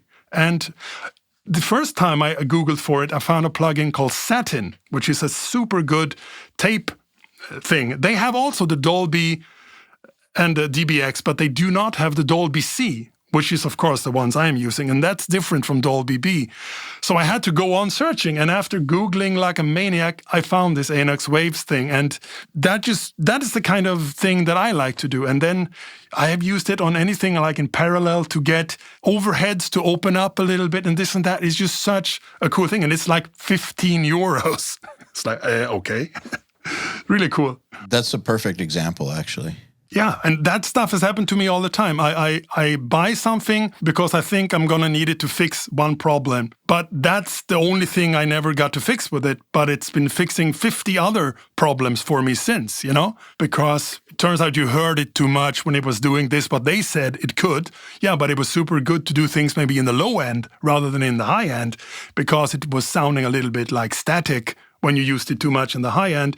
But it was better than to do it in other areas of sound that can also be strange with the temporary boxiness or, weird chesty sounds or whatever. And you just learn by experimenting with these strange tools. But one thing I always do is that I experiment on my own recordings, older stuff. I don't really experiment like live with the bands. I used to do that in the 90s and I suffered greatly for it. But these days I make sure that I know my shit before I'm actually applying it on a paying client's work, Probably wise. I do think that clients want you to be open to experimentation in some cases, but at the same time, you shouldn't use them as guinea pigs. No, absolutely not. But back in the day, there was no time. I mean, I was solidly booked for years. It's was the craziest time ever. And when I wanted to change speakers or buy that thing that you were supposed to have, there was no way around it. I could not cancel a band. And they didn't know that I was, doing my first mix in these new speakers. And sometimes it turned out great, sometimes not so. Yeah, like I said, I suffer the consequences. And there was a few times, and some of them still haunt me, but I will never ever dream of doing that stuff again. So I learned the hard way that this is not how you do stuff, but that was just how it was. And I was actually in a studio myself, and it was like a karma moment where the engineer was doing the same thing. Oh, they never worked with these speakers before, but we'll see what happens, and the record ended up sounding very strange. So there it came back full circle in my face. You as a client, how do you, knowing what you know about, about the art and craft of recording and production, how do you approach a situation in the studio where that's happening to you? Well, I really don't know anymore because that was a long time ago. And I think the last time I was in a studio with someone else doing something was with Jens Bogren, when he was still very unknown, when we did the Bloodbath album, Nightmares Made Flesh. That was the last time, and that was in 2004, I think, that I let someone just take over, because I knew that Jens, I trusted him. I've only known him for a couple of years, but I just knew that his approach to the whole game, that he just took over that studio that I had worked in a couple of times, and he bought the SSL, he bought the big Pro Tools, and he slept on a mattress in the office and just kind of, I'm doing this, I was missing a little bit of that drive myself, and I felt, wow, this younger kid, he really have the drive. He can probably just do a home run with the whole Bloodbath recording in 2 weeks, and it will sound good. And it did, So that was the last time, and I just let him run with it. And before that, I think it was one of the mastering sessions I did when I just felt that nothing really became that much better from having it mastered by someone else, even with me attending. And then I felt, I think I can do this myself from now on. And I did. There have been a few bands that insist on working with their mastering guy. And so far it's been good, but it's always scary. I don't like this idea to let my mix go and maybe not even have the chance to hear it, before it's going off to the presses. But in some cases, the band is super nerdy about my work. I think they will also hear when the mastering guy is doing something wrong or whatever you can do with audio, So yeah, I would think maybe Jens Bogren I would trust to mix an album of mine, but I could never afford him. He's pretty great, man. I actually just had him on, and he talked about you helping discover him. Oh, cool. What was different about him, just out of curiosity? I'm asking that because I remember Ackerfeld telling me in 2005 when he had to have something recorded at my then studio for the Roadrunner United album. And so he just came in to do a vocal. I didn't record him. He was telling me about this guy, Jens Bogren, that they just worked with, who's amazing. and this young dude that people hadn't heard of, but that he's fucking great. Which that's how I heard about him, was before Ghost Reveries came out, was Michael telling me that this guy is going to be a big metal producer, like that he's just on the level. Well, I think I known Jens, I think in 2001 or something like this. I was working at this music store selling studio equipment, and he sent me an email. Yeah, he showed up, he moved to Örebro, and he took over the studio that I had been working in that had these big, nice ATC monitors that I didn't understand. It was called Studio Kuling at the time, and the owner, Jonas Kuling, he would want to sell it, but he ended up leasing it or something to Jens. And I had made a deal with Jonas already that I could record vocals for Nightingale, one of my bands, in the B studio, because I really liked, there was absolutely no room in the vocal room. It was like super dead. You could hear your own heartbeat when you go in.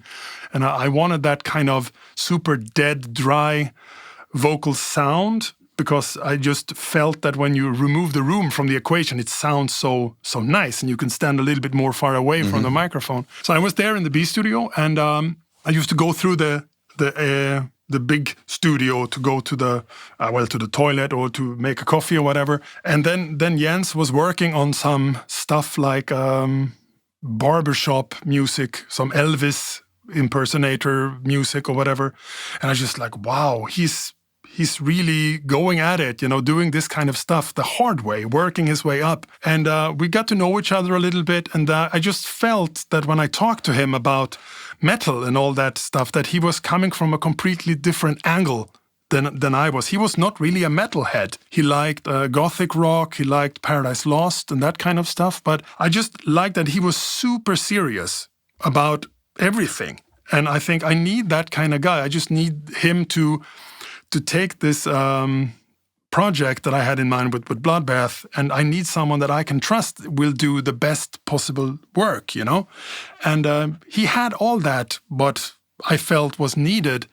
And I don't think there was anyone else I would have trusted with this, because it also involved 4 of my songs, And I recommended him to my friends in Katatonia, because they were having trouble getting a good sound and getting a good mix. And I just felt that I didn't have the time to mix the album, and they just went with Jens and mixed an album with him in the metal world. And then when I heard that one, I think, wow, he's really got some good chops. And then I heard an AOR album that he mixed with a couple of people I knew around Örebro that also sounded really good. Still sounds good to this day, actually. It's a band called Crystal Blue. So anyone who like AOR, they should check it out. It's really good. And then it was just so, yeah, of course. And I tried to explain to him what we were after with Bloodbath, with this chainsaw HM2 pedal. And it's just, I felt all the time that people that were recording that kind of very special guitar sound, they were trying to add their own flavor to it. They were trying to fuck it up again. But I really needed someone that would just take that sound coming out of that speaker and miking it up and just reproduce what I am hearing in the best possible way. And because he didn't come from the same background like I did with this HM2 sound, when you heard it the first time, you was like, oh, that's what I want. I think he thought it sounded shit, like terrible, and he tried to convince me to do a little bit of that treble knob down to make it sound more normal. But I was not, no, this is a full-on HM2 death metal album, but I want it to sound like, I remember playing him the Korn album that came out a little bit with this Here to Stay song on it. I want this kind of sound, like super pro, super expensive, but I want this to be a death metal album, but with that kind of sound to it. I thought he was the right guy to do it because he had never mixed a death metal album before. I don't know if he had mixed that much with growls and stuff on it also, and it turned out super. And I think that kind of helped him in the right path, and I am still really happy with the ways, especially the song Eaten. I think it sounds really good. And to think that it was mixed by a guy who didn't really mix that much death metal, I think is cool. And it's all acoustic drums, all real amps, and all that big SSL console. And I just had a really good studio vibe with him. So I'm not surprised at all that he is as big as he is, because his work ethic back then was super cool. Still is, I guess. I think that you can just tell with certain people. It's not, obviously you can't predict the future, but you can just tell that certain people have the right mindset and the right discipline and work ethic and talent for something, because there's not that many of them. No, and just alone the way he took over this big studio and how he just made it work somehow, and he didn't really have this super big master plan or a super big reputation. I mean, if I would have taken that studio over... Super big balls. Yeah, really, mega-sized balls. So I just felt that I was like, wow, this guy is really good, and I think he will do a great job. He just needs to get to work with some really good stuff. And I guess, you can see it however you want, but if Jens wouldn't have been the dude he was and still is, I would not have been interested. So it's like you say a lot of times with this, with the luck and the timing and all, it's just all aligned. I needed him for something, and he was that guy, and that gave him something too, and it's everybody wins, and he made that whole album in 2 weeks. That's also pretty cool. That's fast. Yeah, and he was always worried, and I had done stuff in like 6 or 7 days. But of course, they were full of playing mistakes and stuff like that. But I think, 2 weeks, that's a lot of time, But yeah, we had never met the drummer. The first time we heard him play the songs was when he was actually recording the songs and that kind of stuff. And but I was only there for my songs, so I didn't really know. But I know that they split it up between the 2 studios and this and that. But it was really cool, and it's still an album that I think sounds really special in a good way, So I have a question about something you said in the pre-interview that I find interesting, that I'm not sure I understand. So you said that being a yes man is what made your career, and also, what helped propel it. But what exactly do you mean by being a yes man? Because I'm not sure that what you mean is what I think you mean, but I would just like to clarify. Well, there are some bands that I've worked with in my career that keeps popping up when people mention my name. And I never had that mindset that people should audition for me, or I'm better than them, I need to hear something first, can I come to the rehearsal and this and that. I just instantly say yes to everything, and I still do, and sometimes it's backfired, okay. But it was like I worked with, I did the first demo from Marduk, first demo from Katatonia, first time ever in a studio was Opeth, all that stuff. It was just me saying, yeah, of course I will do it. I will record your band. Just show up. And then there were times I wish I didn't say yes, Like the first time I recorded Millencolin, for example, I thought it was pretty terrible, and I was trying to find a way to call in sick. But I didn't in the end, and I finished their second demo, and I ended up working with them until I couldn't anymore. And I did 3 albums, lots of EPs and all that stuff, and have a gold record and all. But that was also a yes thing. I didn't know them. When I would have listened to their first demo, I might have said, oh, that's a lot of out of tune everywhere. And, oh, okay, but I didn't. I just said, yes, of course. I still am super psyched that people want to work with me. I mean, the competition then was not so fierce, but now it is like a mega fierce competition worldwide. So why did they choose me to mix their record or master? That's fantastic, So of course I will make it work. That's how it is. It's a bit the yes mentality made sure that I got to work with the band and the bands and the people that made my career. That I'm still happy with today. What's funny? So a yes man, what that's referred to as someone who basically works for a celebrity or a higher up, and will never tell them the truth, or give them a criticism. They'll just say yes to all their ideas, and basically that's how they rise, is by just being yes men and basically patting the ego of the person in power. That's why I wanted to clarify what you meant, because I didn't think that's what you meant. No, but I think my idea is based on the Jim Carrey movie where he have to say yes to everything. That's more like weird situations. Like, yes, I will do that. Yes, I will do that. I am pretty far from a yes man. I do like to have those kind of people around me in bands, though. In that sense, I'm pretty bad in a band situation because my idea is always right, and if you don't think so, you're wrong. But like you see, I have most of the time I've been kicked out of the bands I've formed, or I have duos with this other person that it's okay with that. But we have still a great communication within our duo. But it's I'm kind of the captain of the ship, and the other one is fine by being the other person, the co-pilot, so to speak. So, glad we cleared that up. Well, I was curious, but because I actually agree with the philosophy, especially at the beginning of a career, of just saying yes to things. Yeah. You have to. When you don't, it's like all the bands I mentioned, I had no idea. And they just turned out to be the big ones, And then I got to work with some bands that was kind of known or famous before. And that was nerve-wracking in another way. They had been to other studios. But there was something special about knowing that these guys are hearing themselves played back for the first time in their lives. Now they hear what they sound like, really. And I am the one doing it, So that was special. And still sometimes now, bands are recording themselves and they make pretty strange sounding rough mixes. And I do know that I've brought a few musicians to tears in a good way because of how it sounded so much better that they could ever have envisioned, from what they sent.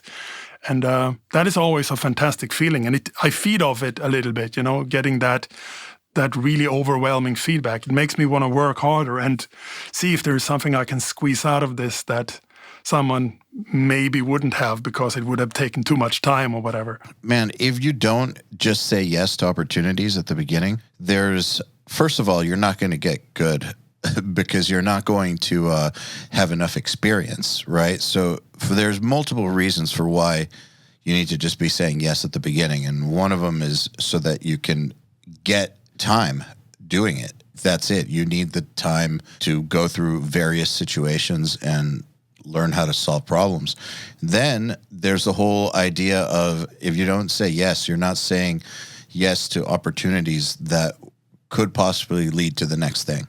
Yeah, and there's a lot of that going on, It's still all word of mouth in the early days, but that guy also played in another band and they showed up, and then a guy in that band played in another band, and it just snowballed, And I just felt, of course, and I was enjoying that whole thing. The early times I also enjoyed the recording bit because the guys wouldn't stay so fucking long like they started to do later, They were just there for a weekend. And but then what killed me as a recording guy was the 2-3 week sessions. And that's some kind of diagnose I have that I need to do a lot of stuff at the same time. But it was when you had you meet Friday evening, you work the whole Saturday, and then you mix and say bye-bye on the Sunday. That was just so perfect, because every day was another kind of scene that this is like sound check and getting to know each other. This is then recording, and then Sunday is mixing and making tape copies and bye-bye.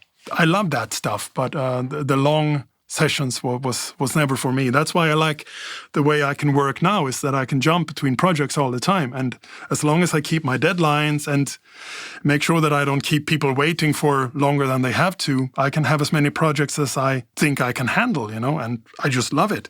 Sounds to me like what you're doing now is perfect for your personality. Yeah, and I made also, I did get a lot of better with people when I was working as a sales guy in the shop, but I'm best when I can make the decision that now is when I want to work, and that was always, it was hard to be motivated and inspired at 9 o'clock on a Tuesday. I still don't know how some people do it. And the first time I felt it was when I was recording in another studio, and this guy wanted to start really early. And I was like, oh, fuck, I'm going to do the rhythm guitars now. I just woke up after sleeping on the floor or, like a really bad bed. Oh, fuck this. Is this what I am doing to the other guys that I am recording? I cannot go on doing this, So I opted out of the whole recording thing. And I never went back to it. Just do the good bits, the mix and the mastering. Yeah, I think it's super important to understand who you are, what you're good at, and what you want to do, and what allows you to do your best work. Yeah, when I heard about guys like Bob Clearmountain and then later Chris Lord-Alge, that they could only mix, it blew my mind. It's like, what? How they do this, Because, okay, they do only the fun part and people pay them for doing only this? That's amazing. But that was still in a time when you needed to have compatible recording machines. It was so much, But in 2004, when all you needed was like a CDR thing in your computer so you could load in what that other guy made you backups from the files, then you were good to go. WAV files or AF files, and you start mixing away. And that actually got me back into the game. That was never there, the compatibility. I never had that 2-inch machine, and that stuff. It was only me and Studio Sunlight. We had the same machine, but we were kind of rivals there for a while. So we didn't trade work. Makes sense. I mean, what do you think about the idea of competition in music? Well, I never really was a big fan of the whole music as a company thing. That was one of the reasons why I have never spent, I think, the days I have spent of my life as a paid musician can be counted on 2 hands. I think I did some session work for Star One, some session work for Aeon, and this and that as a singer. And I did some work for Katatonia as a drummer. But other than that, I've never really made any money being a musician. I mean, I've made it as a byproduct of selling the stuff, but I never, paid my salary from being a musician. And that was because I was so anti the whole idea of the band is a company, we need to have a bank account for the band. I'm like, what? No, you're not supposed to do that. That feels wrong. And that's why I never went for that whole thing to pursue a music career as my profession. I think that is just a very foreign concept to me, but I do know a lot of guys who do a really good job at it. But that whole world is so strange to me, really. Yeah, it's interesting because I guess people are competing for attention. So I understand that they're competing for attention, but when you're making art, there can't really be any competition in that, I think, other than with yourself. You have to cut through the noise somehow. The way that a band can get recognized, it's changed over the years, of course. But in this noise that's out there now with all the different social media things, you also have to cut through in some way, doing something outrageous or being this, what they talk about. In the old days, when I got signed in the end of 1990, we still had the old ways of doing things with get your ad in a magazine and that slow process. But now everything is so quick. But it brings back a little bit this what you said about people not reading stuff. Sometimes you post something and they just don't pay any attention to what it is they are seeing on their phones or whatever. It's just like, I don't know. It's like nothing is really grabbing the attention unless it's really outrageous or whatever. So I feel so super uninspired for the musician in me to get something out there now. It's like even worse when I felt it was pretty hard to cut through. And that was at least like 6-7 years ago. I just felt it was good enough to release a really good album and it would get recognition and everything would work. But that wasn't the case at all. So, the musician in me could never get across the fact that we would be like on a list or whatever, number 28, and something that was terrible was number 1. Fair enough. I just, oh, fuck this, But I do know that the audio work that I do, and then I compare myself to the best guys out there, and I think that I'm in the same ballpark. That is, for me, that makes more sense, to me than trying to write as good songs as the other bands. But they will win anyway because they are the big band. They are already famous. They get away with doing really terrible stuff. But because they are so big, people just seem to like it anyway for some strange reason. And I don't know why. I think there's a certain momentum that once a band has a certain amount of success, there's just enough people who listen to them to keep the numbers going. And they always win all the polls for best drummer, best guitar player, because it's just more people voting for the members, you know? Like I said, I think it's important to know yourself. Like, if that's not the kind of thing that you want to engage in, it's good to just know that. Because I think that for some people, they're perfectly okay jumping into that ring and basically fighting for those spots. But if that's not who you are, it's good to understand that and find the thing that you can do a great job with and feel comfortable about the business situation with. Yeah. I mean, I'm still like the last time we spoke, I'm still living the dream, you know? I think it's like, wow, cannot believe that I'm actually doing this and it's continuing to be great. And it's like I designed this little bubble that I can exist in and I can make enough money to make a decent living out of it doing what I do. That's just like on paper so weird that actually works, but it's always doing the best you can with every situation, and somehow you get rewarded by the universe and stuff just goes on. It's super. And I think for some musicians, they probably have the same drive about their music and whatever they want to do like I have about what I do with the mix and the mastering. And it's just great. I just think sometimes it's so unfair that the really good stuff just don't get noticed. But I guess I've heard this analogy on your podcast sometimes. I think it was Brian Slagle with this vehicle with the 4 wheels and all that stuff, you know? Yes. And I only had one wheel. I was this unicycle my whole career. Never had a manager, never had a booking agent, never had anything, lawyer, nothing, ever. So it's not weird that I'm not as famous as some of the guys, you know, that I know or whatever, that's still touring, playing to thousands of people. They had all that. The whole vehicle analogy worked for them at a really early stage. They knew it. Okay, let's make this into a business. Let's pick up a salary from our company. Let's do this. And I was like, wow, you're crazy. You know, you're going to make a living out of playing hardcore. Wow. Respect, you know. I've said this on the podcast before. I've always felt like that if there's an artist that's good and they haven't gotten, you know, like super big with it, there's a reason. And the reasons are often found behind the scenes. Like they don't have the right team, for instance. Maybe the band itself doesn't know how to communicate with each other and just make really bad decisions because they're always fighting or something. Or really, when it comes down to it, though, they just don't get the right team behind them. And every band I know that is like doing super, super well has the right team behind them. So I think Brian's pretty much right. Like I don't think that it's by accident, you know, that some bands are really, really big and others that are good aren't. It's just because there's so much more to it than just music. Yeah, and I learned really, I mean, I was still a believer in this, that if it's only good enough, it will find its way, you know, and everything will be cool. But once I started working in retail, like you were selling things in the shop, and sometimes the product itself wasn't all that super, but it was outselling all these other super cool things that I liked because the machine behind it was perfect. They just made sure that this product is just flying out the door and everyone is making money and it's well promoted and this and that. But it doesn't mean that it's even better than that other thing at the same price. But the distributor of that product didn't give a flying fuck about, you know, making it the thing you need.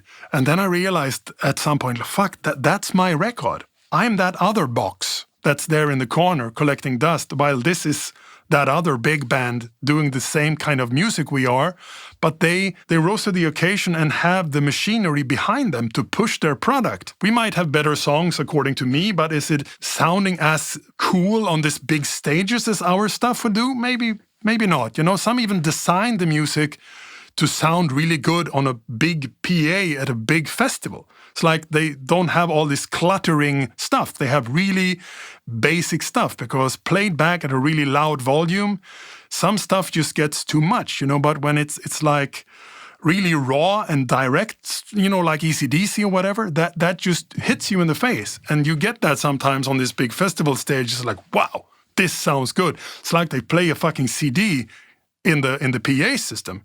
And that other band with 1,600 backing tracks sounded like a mess, you know, like the PA was broken. So that is was a brutal discovery for me, that at some point you become some kind of number on an Excel thing. Oh, they didn't sell enough, just kick them out. Let's find something else with that style and maybe they will work better, And so that's when I said, oh, I'm so happy I didn't choose this or have the bug to be a musician, like some of my friends have, they can't get rid of it. Yeah, and if they can't get rid of it, then that's what they should be doing. Yeah, and they do. And some are happy to do it also as a part-time thing, maybe tour a little bit every now and then. And I feel so sorry for them because of this whole COVID thing, because it's like having this thing you love taking away from you when it is being on stage and, doing these little weekend tourings or whatever. But lucky for me, I was never that big of a playing live kind of guy. Sounds like you figured out the right thing to do. Yeah, I'm super happy with this, and it just kind of happened. And most things in my life that I set out to do in a certain way, like planned it, they didn't really turn out all that great. All the other stuff was just happy accidents, right time at the right place kind of things. And they led me to these other things. People who know me, that I would be called in some circles like a death metal god or whatever. Still in 87 and 88, I was listening to this AOR pump rock kind of music, playing progressive rock and this and that. And all of a sudden I'm this growling death metal guy. It's like, what happened there? And I said, yeah, I don't know. It was some teenage thing. I was attracted to that sound. It was new at the time. And I felt something for that darkness you could combine it, you could tweak shit up. But without that path, and recording all the bands I recorded in that genre, nothing would have happened. That was the thing. And that was this super strange left turn that I did away from all that I'd been doing since I was like 6, 7. That was joining in on the dark side, so to speak. That made my life still to this day. So it's super weird. That just happened. And through that death metal thing, my progressive rock band and my indie rock band all got record deals and could, it's super weird.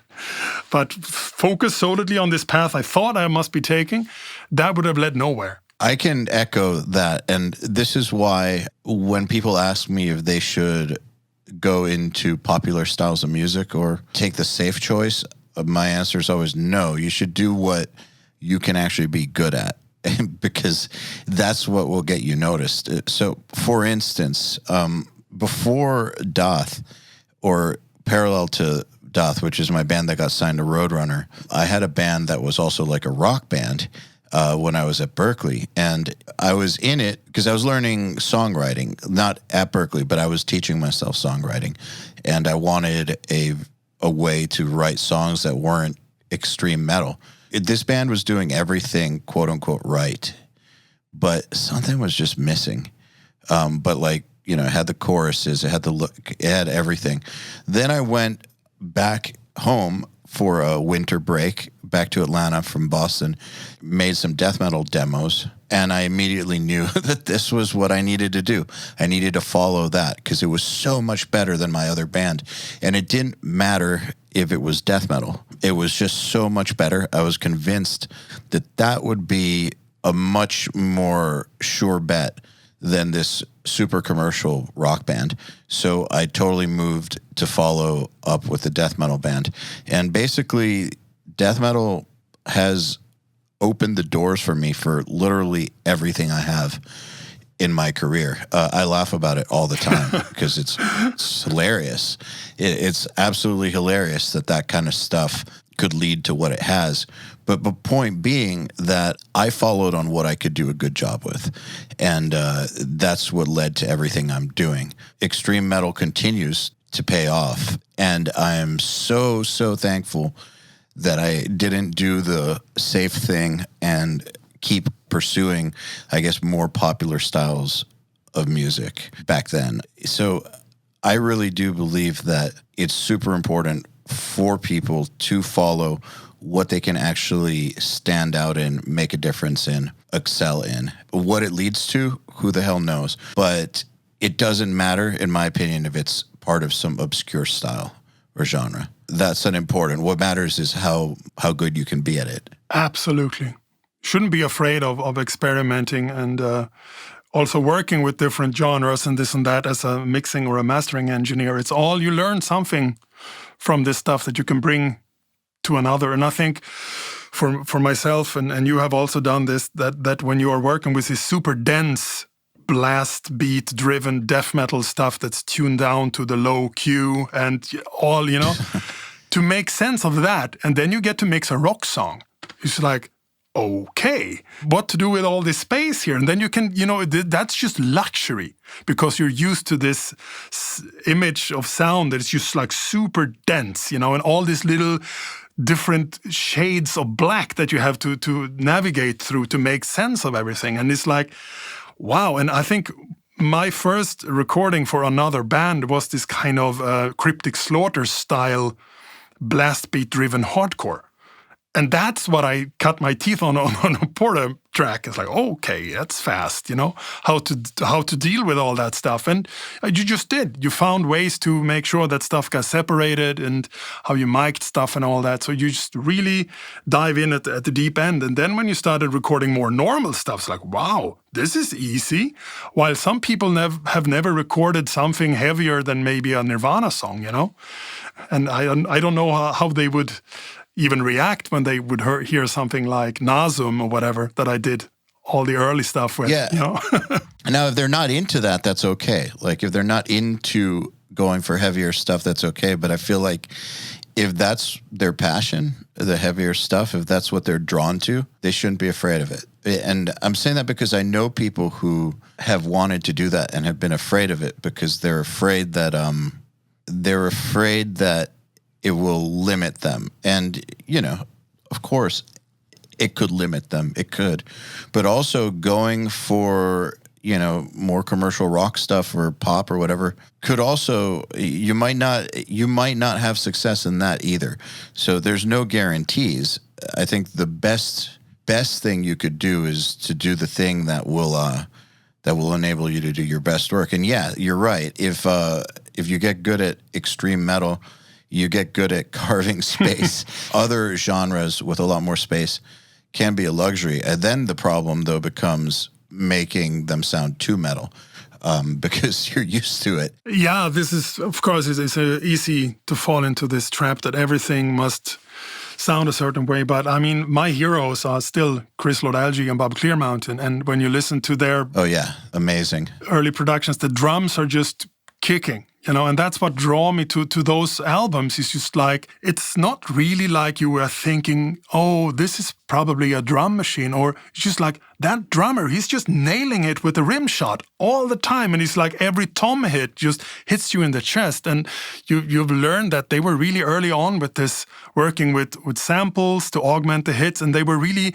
also doing stuff with the SEMT code. So the stuff was not really like 15 milliseconds later than some other triggering stuff. It was really on the money because they were, in this case, I know Chris is drummer and I think Bob is like a bass player. So they are really into the kind of, how can I say this? Like you cannot really trigger something and that comes a lot later, almost like a flam.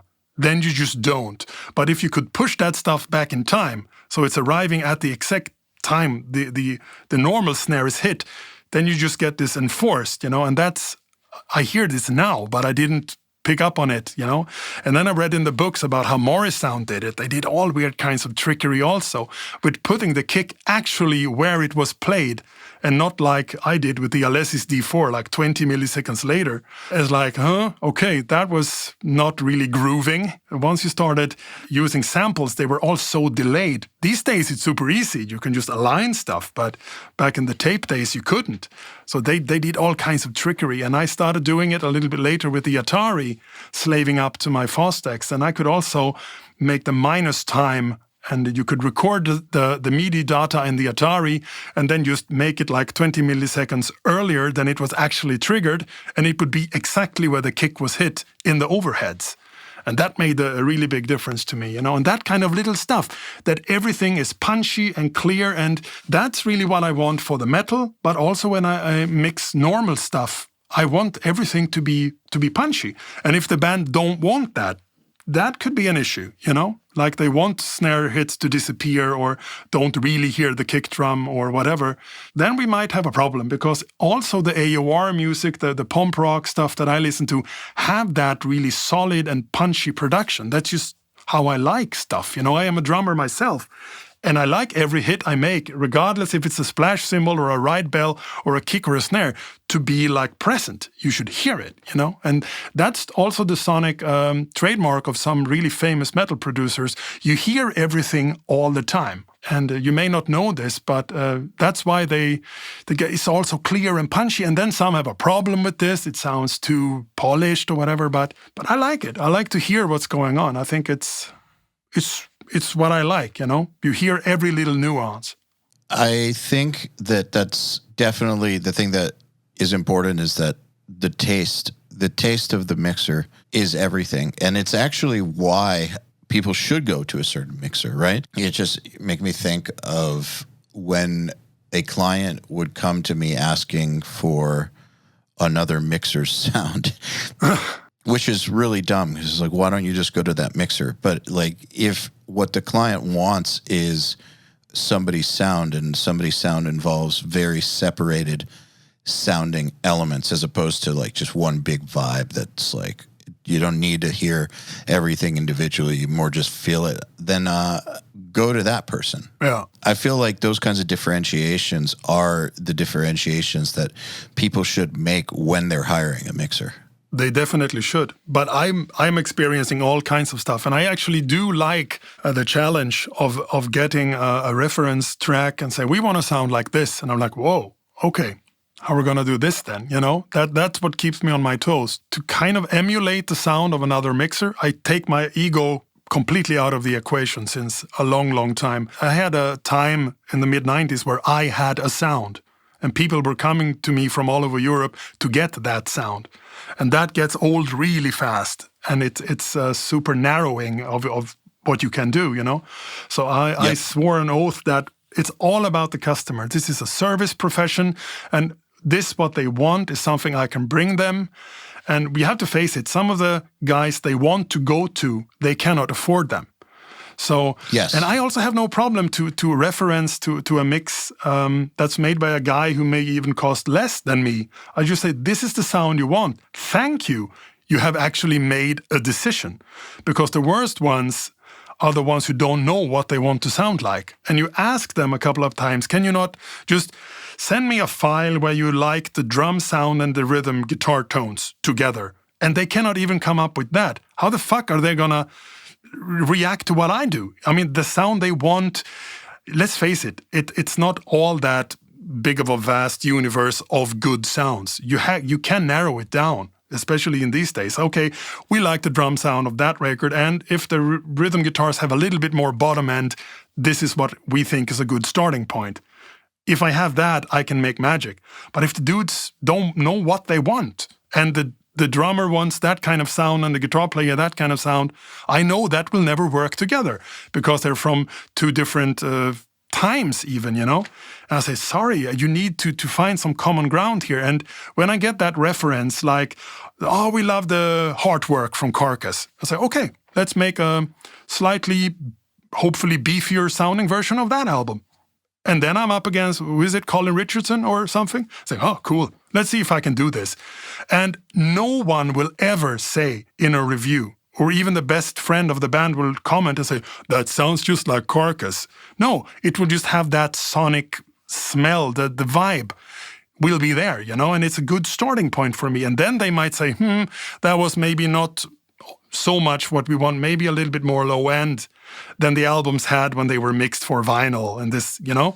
So I think, fine, but you agreed on something which is a starting point for me now, because there's so many different types of good sound, or what they call it, fat or whatever, you know. And I remember one time I asked a guitar player to send me a guitar sound that he felt was really fat.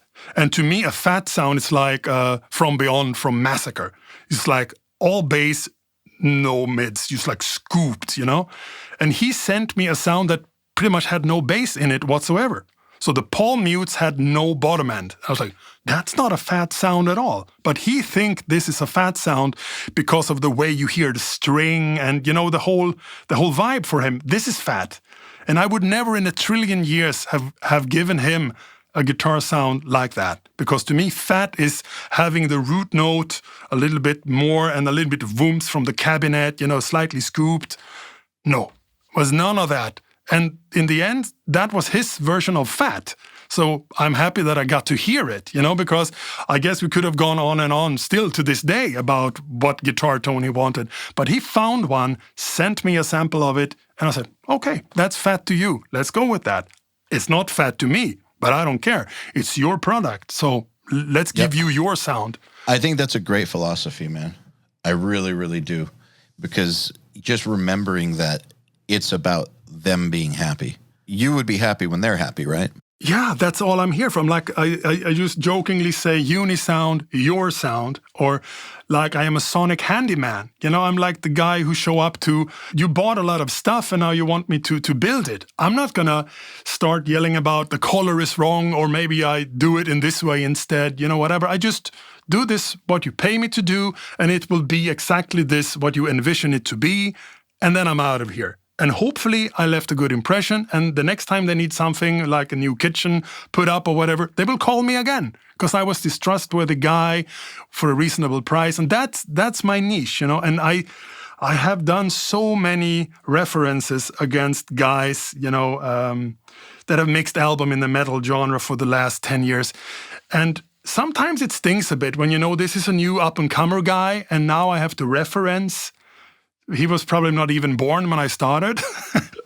But I just, okay, what the fuck? It's the way of life. And it's a very, very good sounding album. So, I mean, there have been some time in the last couple of like a year ago, I mixed an album for a band called Ash Return, which is more like they call it swordcore, which is some kind of a mix of metal and hardcore. And we were talking about references, and they said, yeah, we used to play in this other band before we broke up, and I think the last record we did with our other band sounds great. And I was like, oh, that will be easy, you know? And then I got this mix from this completely unknown guy somewhere in Hamburg or whatever. And I must have spent like 2 days only to get close to that. It was such a good mix. And it was so loud and so separated and all those nightmare qualities to a guy who's supposed to get there, you know? It's like, how the fuck he did this, you know, and remained that so and blah, blah, blah, blah, blah. But in the end, I got there, and I even improved on this, what the band felt was not perfect about the other one. But it was so hard. And all the time you had your levels set up exactly. So you're not fooling yourself, my mix is a bit louder, so my mix sounds cooler. No, rather the other way around, actually. So that was out of the blue, one of the hardest A-B reference points. But still, I don't think anyone, not even the fans of their other band, will say, that sounds just like your previous album with that other band. No, it just sounds really good. And that pushed me beyond my limits at the time even. And I was like, wow, how you do that? And I started Googling this guy. Who the fuck is this? You know, it's like a guy who makes albums. It's like, oh, okay, not even one of the, 10 big guys in the world. No, just some dude, never heard of him. And here I am struggling. But in the end, it happened, and sounds great still, but it was really rough. When you're up against a Sneap mix or some Bogren stuff or whatever, you're in for a ride, But you think, oh, the previous record we did with this guy, you think it will be easy, but no. Never underestimate. No, there's some really, really good unknown talent out there. So I'm all the time just trying to do the very, very best I can. Well, all the known talent was unknown at some point, right? Yeah. Yep. And they had to be like so a cut above the rest that they got to be known. And also that the work ethics and how they are as humans and all this, all is a part of their success, And I think I'm still happy to be here. It's impressive, man. Thank you. Pulled it off for a really long time. Yeah, it's actually 30 years this year since I mixed stuff for other bands, and they were kind enough to actually pay me money rather than beer or something. It's amazing, man, to keep it going for that long. It really is. Yeah, there are some of us still around. If I would have been doing it every day, I did have a lot of time when I was doing it only whenever I had the time, and I was working full-time in a shop. But I mean, still, I made so much connection. I bought so much gear, tried so much stuff, mixed so much stuff at the shop when my boss wasn't watching. So that was kind of me working double shift. Like I was mixing and mastering 8 hours a day plus working 8 hours a day until it didn't really work anymore. So I never really stopped. Well, you did what you could. Yeah, it's an obsession. And I'm still happy that it's still here. There's still this drive. I know some people are still trying to write the perfect song. I'm still trying with the perfect mix or the perfect master, and the drive is just there. And what can I say? Happy as a pig in shit, like they say. Last thing I want to say, and then I think it's a good spot to end it, is just about the obsession. I get asked all the time about how do I get more motivated? And I think to myself, you shouldn't have to try to get more motivated. You should just be obsessed with it. And if you're not obsessed with it, that's fine. But you should ask yourself why. And just ask yourself, is it something you really want to do? Because without that obsession, how are you going to stick it out? That is like the obsession is that weird core of this ever-sustainable energy in you. It doesn't ever burn out. You think it will. When you end this like situation that was all stressful. I mean, at one point, I think I mixed like 9 albums at the same time. And I ended up getting psoriasis from it, a nervous breakdown and everything. But still, I am here doing it. It's still there, that drive to do it again. But I quit so many things in my life, various forms of sports and various forms of this and that. But that mixing bit, that audio-related part of music, that is my true obsession. And I think we spoke about this in our previous podcast, that yes. is why I'm no longer a musician. And people weakly don't understand that. But you have released like 100 records with your own name on it. Yeah, I did, to be able to mix it. And they're still out there. Yeah, and it's like, oh, can you please do a new album? No, I cannot, because it's not in me anymore. I just recently took up singing again after 5 years of not singing.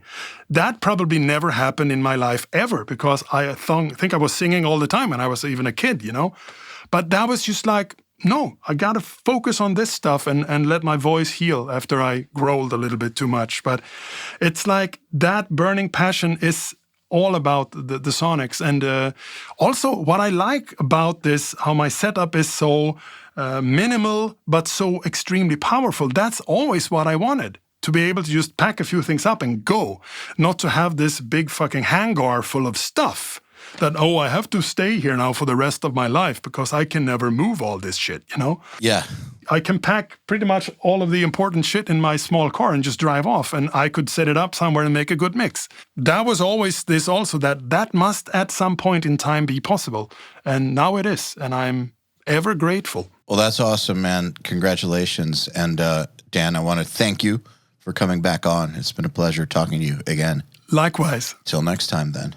All right, then. Another URM podcast episode in the bag. Please remember to share our episodes with your friends, as well as post them to your Facebook and Instagram or any social media you use. Please tag me at EYAL Levy URM Audio at URM Academy, and of course, tag our guests as well. I mean, they really do appreciate it. In addition, do you have any questions for me about anything? Email them to me at eyal@urm.academy. That's EYAL @urm.academy, and use the subject line, Answer Me Eyal. All right, then. Till next time, happy mixing. You've been listening to the Unstoppable Recording Machine podcast. To ask us questions, make suggestions, and interact, visit urm.academy and press the podcast link today.